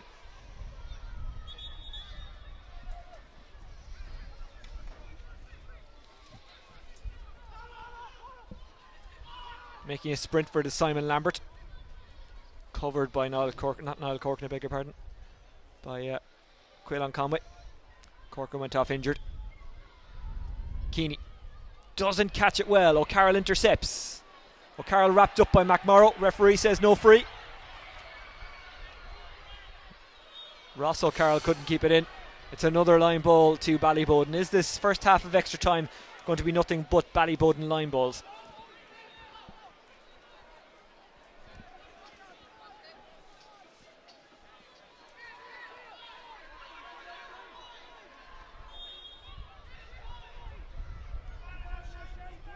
Keeney lets this one go. It's going to be Ryan. Oh, what a strike by Ryan. Fantastic. Ballyboden in front. Great strike there by Paul Ryan off his left side. You wouldn't expect the left side, especially with the wind, to curl it over that angle. It's a very good strike. Trying to get under it is Conway. Ballyboden win it back, and then James Madden shows a heavy touch, but luckily for him Roach was there. Across it goes over O'Carroll into the hand of McCormick. This is McCormick running just like he wanted. Tries to weave his way inside, in the end crowded out, goes loose. Mellet over it again. Free out. He's so dangerous when he gets that ball and runs through, like. But he just kind of overdid it. He probably should have laid it off or had a shot earlier on.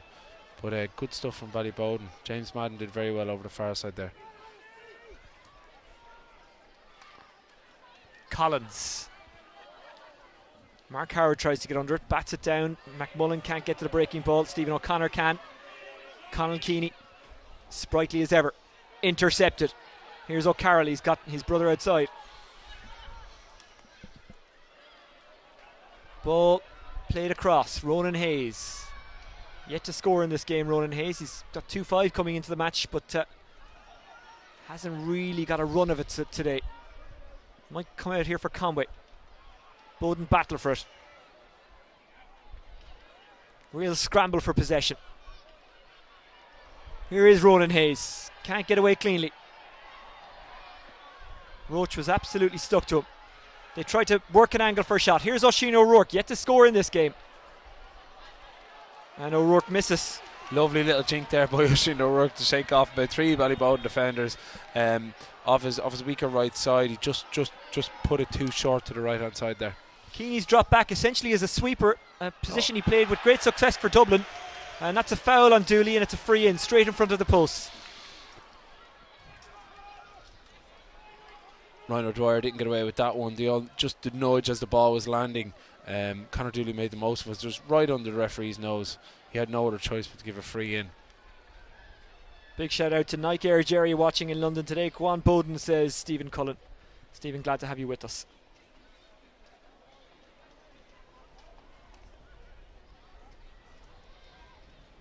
Dooley has taken his time when he's been knocked about in this game. Hasn't been in a rush to get back up. I think it's a bit of cramp there, Oisin. He was struggling with that calf earlier on in the day as well. He's been very smart in how he's kind of got himself through the match. Yeah.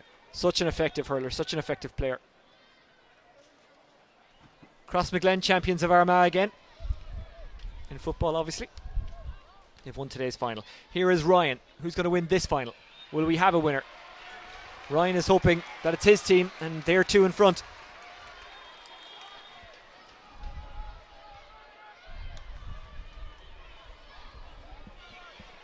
O'Carroll tries to get under it. Howard is there, collects it. Howard trying to get away from Paul Ryan. Look how hard Keeney's working. Still Howard.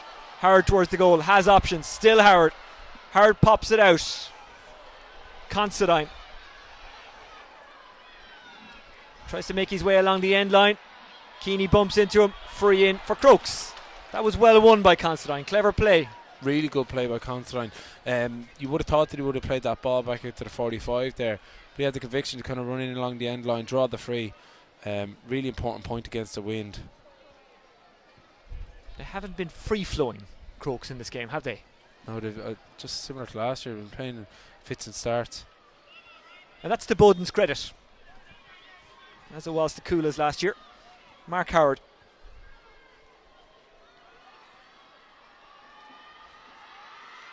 Over it goes. 1 point game again.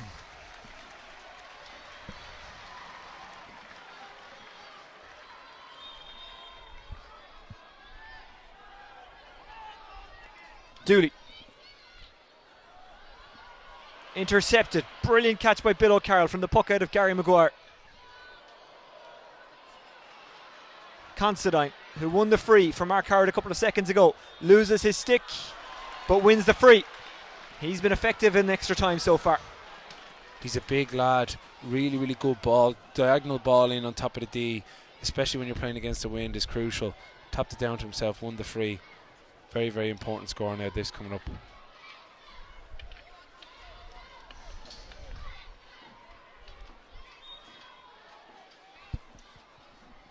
Mark Howard to equalise. Didn't catch it brilliantly, but it was effective. You could see he kind of threw his body after it, but it went over. That's all that matters from the Crokes' point of view. Last minute of the extra time, first half. Keeney flicked it onto Dooley. Dooley somehow gets it out to Ryan. Ryan gets away from O'Dwyer. Tries to get away from O'Carroll. Has overcarried. Free out. And Bill O'Carroll pumps the fist because that's a big win. If they can get to the end of extra time against the breeze level, that'll do for Crokes. Great defending there from Ross O'Carroll. He came in late, got his hand on Paul, didn't foul him, made him overplay it.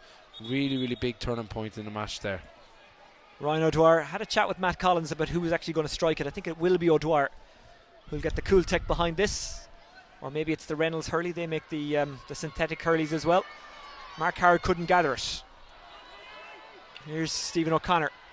Conal Keeney back somehow to O'Connor. Mark Howard puts the pressure on. O'Connor gets it down the park. McCormack couldn't take it cleanly. Into the path of Damien Kelly. Back to McCormack. McCormack hooked. Whiteley foul, free out. Brilliant piece of play there by Fergal Whiteley. Unbelievable hook there. Just took his time, kept his eye on it, hooked it, went up, got his free. And again, another big turning point here against the wind for Kilmacud Crokes.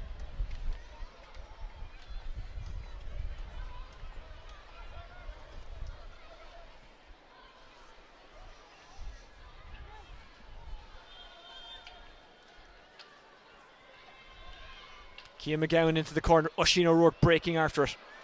Can't keep it in play. That might be the last act of extra time, the first half of it anyway.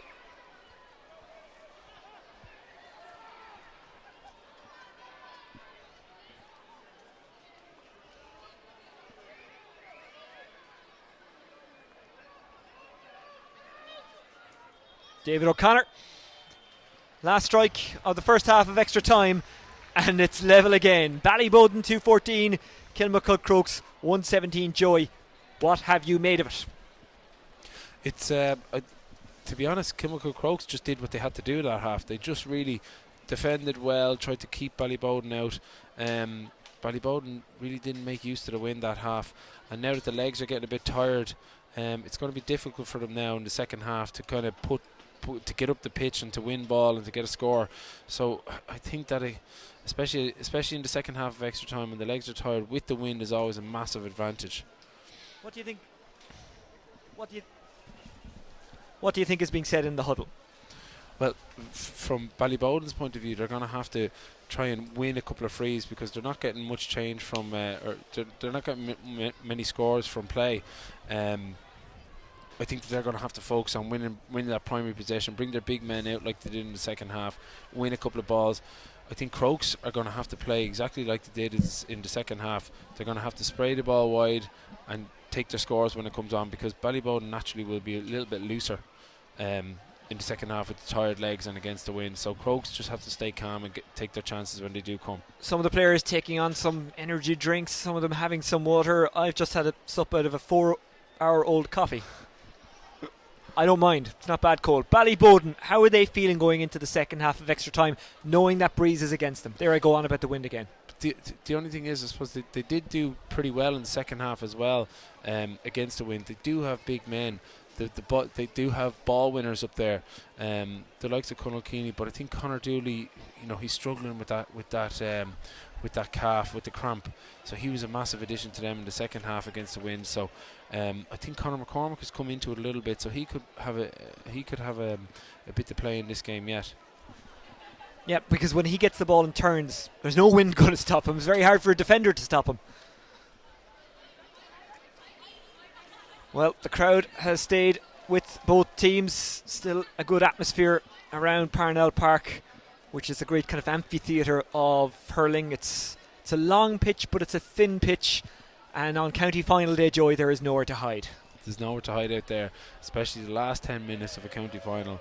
A lot of these players would have been dreaming of this, so it's a huge 10 minutes ahead for all these players' careers. How do you shake it off? Because your body must be drained at this stage. Your mind is tired. How do you keep going? How do you make sure you stay on top? Well, to be honest, the most important thing is just focusing on the next minute, the next ball. If you just focus on the small little things, the legs will carry through in the end. Next ball, next score, next battle. That's what the players are thinking. They've got 10 minutes to win or lose a county final, or maybe even draw it. We might be coming back. I'm not even sure when the replay would be. We'll get that detail if it's necessary. A run in Leinster surely awaiting the winners here. They'll fancy it, but you've got to get to the provincial championship first. And already there's a bit of jostling in the centre. No one wants to take a step back on county final day, whether it's the start of the match, the middle of the match, the end of the match, or the extra time of the match. Boden looking for their first title since 2013. Crokes looking for their first title since 2014. Who's going to get their hands on the cup? We've got 10 minutes to find out, plus maybe a little bit more. Extra time being played. Will we need an extra match? The winners, by the way, will go on to play the Westmeath champions here on the 4th of November. So there is a little bit of time to get a replay done, but also Crokes are in a football final, so they wouldn't necessarily want the distraction. Well, not the distraction, you know what I mean. They could do without an extra fixture. Here's Ryan O'Dwyer. The light's still not on. O'Dwyer hits it straight down the middle. Ronan Hayes can't get to it, but maybe his teammate Alex Considine can. He guides it into the path of his teammate, who chips it towards the goal. Is it to be a first score in extra time? No, it's not. It's wide off the stick of Quaylon Conway. Quaylon again hit that ball just on his back foot. Really good pressure from the Ballyboden defenders coming out there. Another wide for Crokes. Whiteley tries to get under it. It evades him. Doherty is back on for Ballyboden, having been taken off in the first half, I think it was. And here is McMullen into the corner. He was looking for Considine, but Dean Kern is going to get there first. But Considine then gets out in front of him. Can't keep it in play. Line ball to Ballyboden.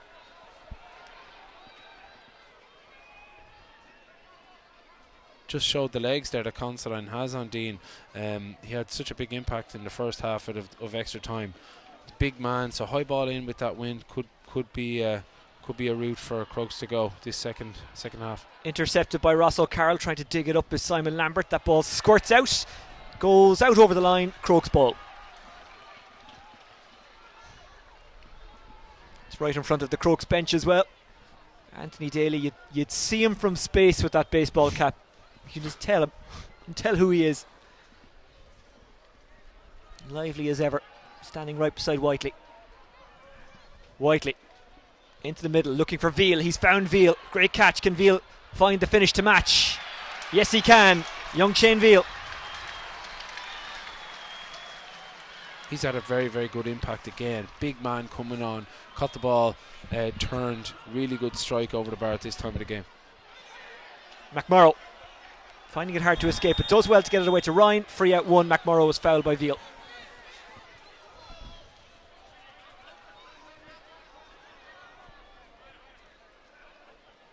I think he got a little bit too excited after that point. He kind of jumped in.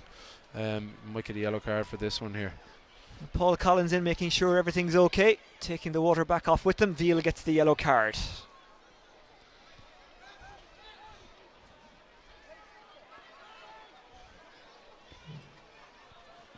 Paul Ryan from a long way out, right under us here as we look from the commentary position in the terrace. Crokes leading by one, but there are still so many twists and turns to come in this county final.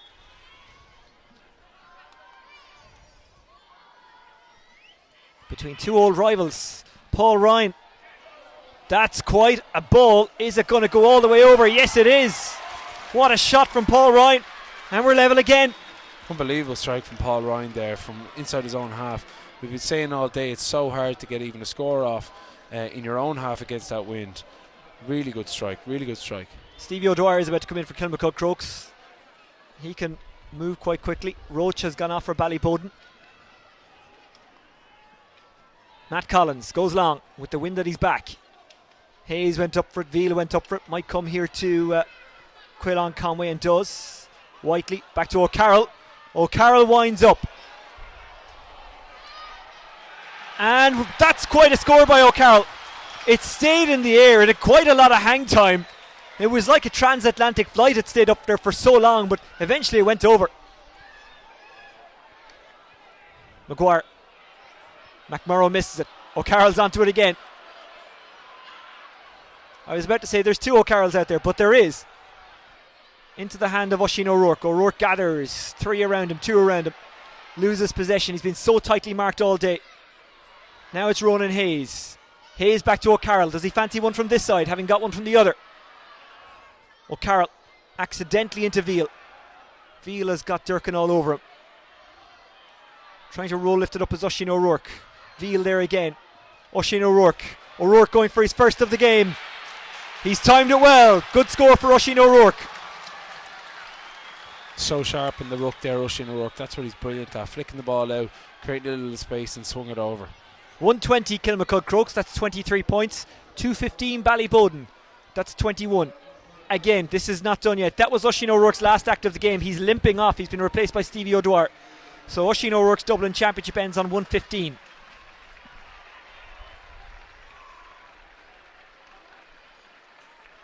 That's frustrating for him because he would have kicked on after that point. He's that kind of player. I think the decision was made probably beforehand. Yeah.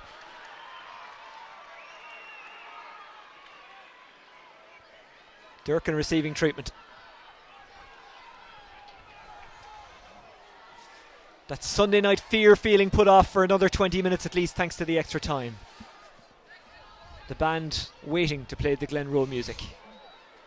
Shane Durkin. Owen O'Donnell has no idea what I'm talking about. That Sunday night Glen Rowe fear. You're too young, Owen. You don't know. Gary Maguire might have some idea. He'd be in around early 30s, right?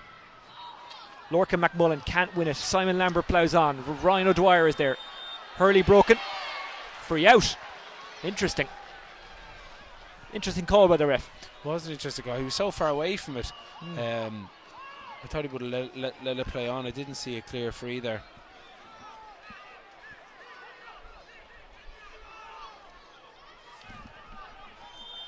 Where's the party tonight? Ballyboden or Stillorgan? Still undecided. Ryan O'Dwyer might fall for Conway. Doesn't quite. Considine goes after it. James Madden wins it. Brilliant stuff from Madden, the Dublin hurler. Considine has it. Considine from an awkward and tight angle. Considine wide. Great work ethic there from Considine again, taking it off James Madden. Didn't give away the free. Turned it over. Again, pity about the shot, but still just shows Crokes are very, very hungry for this at the moment. Maguire goes long. Falls into the path of Damien Kelly. Kelly tries to get away from McMurrow. Hand passes back to Ryan O'Dwyer. O'Dwyer, sprightly as a young fella, the former Dublin and Tipperary hurler. Almost fell for Hayes there, and Hayes is after pulling something. It's Mark Howard, I beg your pardon, who's after pulling something. Away it goes from Dean Kern, trying to win it as Simon Lambert. Damien Kelly does well initially to hold him up. Now it's into the path of Mellett, who got that goal we thought would win it. Now it's McMurrow to narrow it to a 1-point game. McMurrow over the bar. It's a double hit for Crokes because Ronan Hayes is still down. Or not Ronan Hayes, Mark Howard.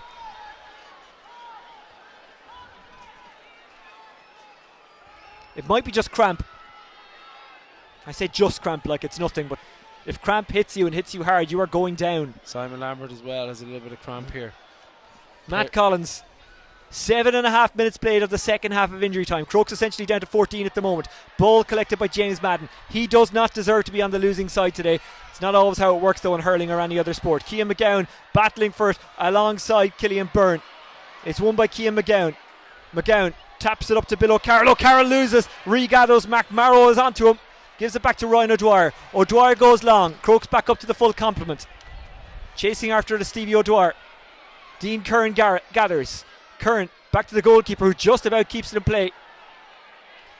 And I think Howard is down again. He's really struggling.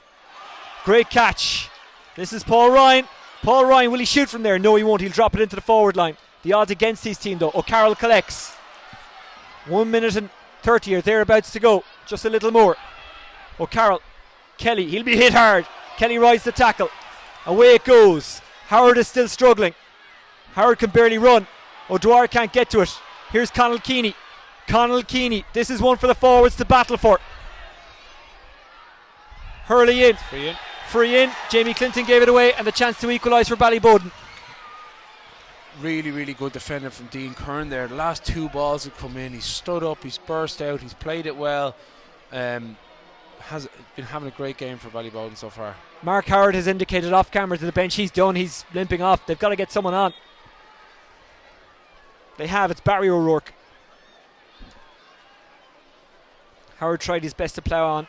Now he's going to watch from the sideline as Paul Ryan equalises. And we are deep inside the last minute.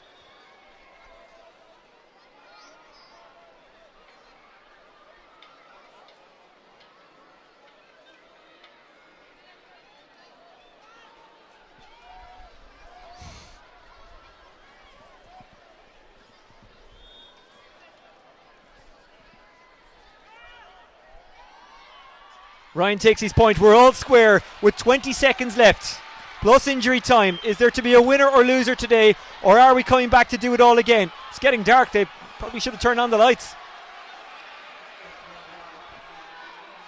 1 minute of injury time, and we're 5 seconds short of starting that.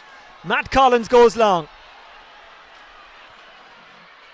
Ronan Hayes tries to get to it. Line ball. I think that's a Crokes ball, is it? No, it's a Boden ball. Yeah, right decision. Actually, it was a Crokes stick that got to it. It's greeted like a score by the Boden crowd.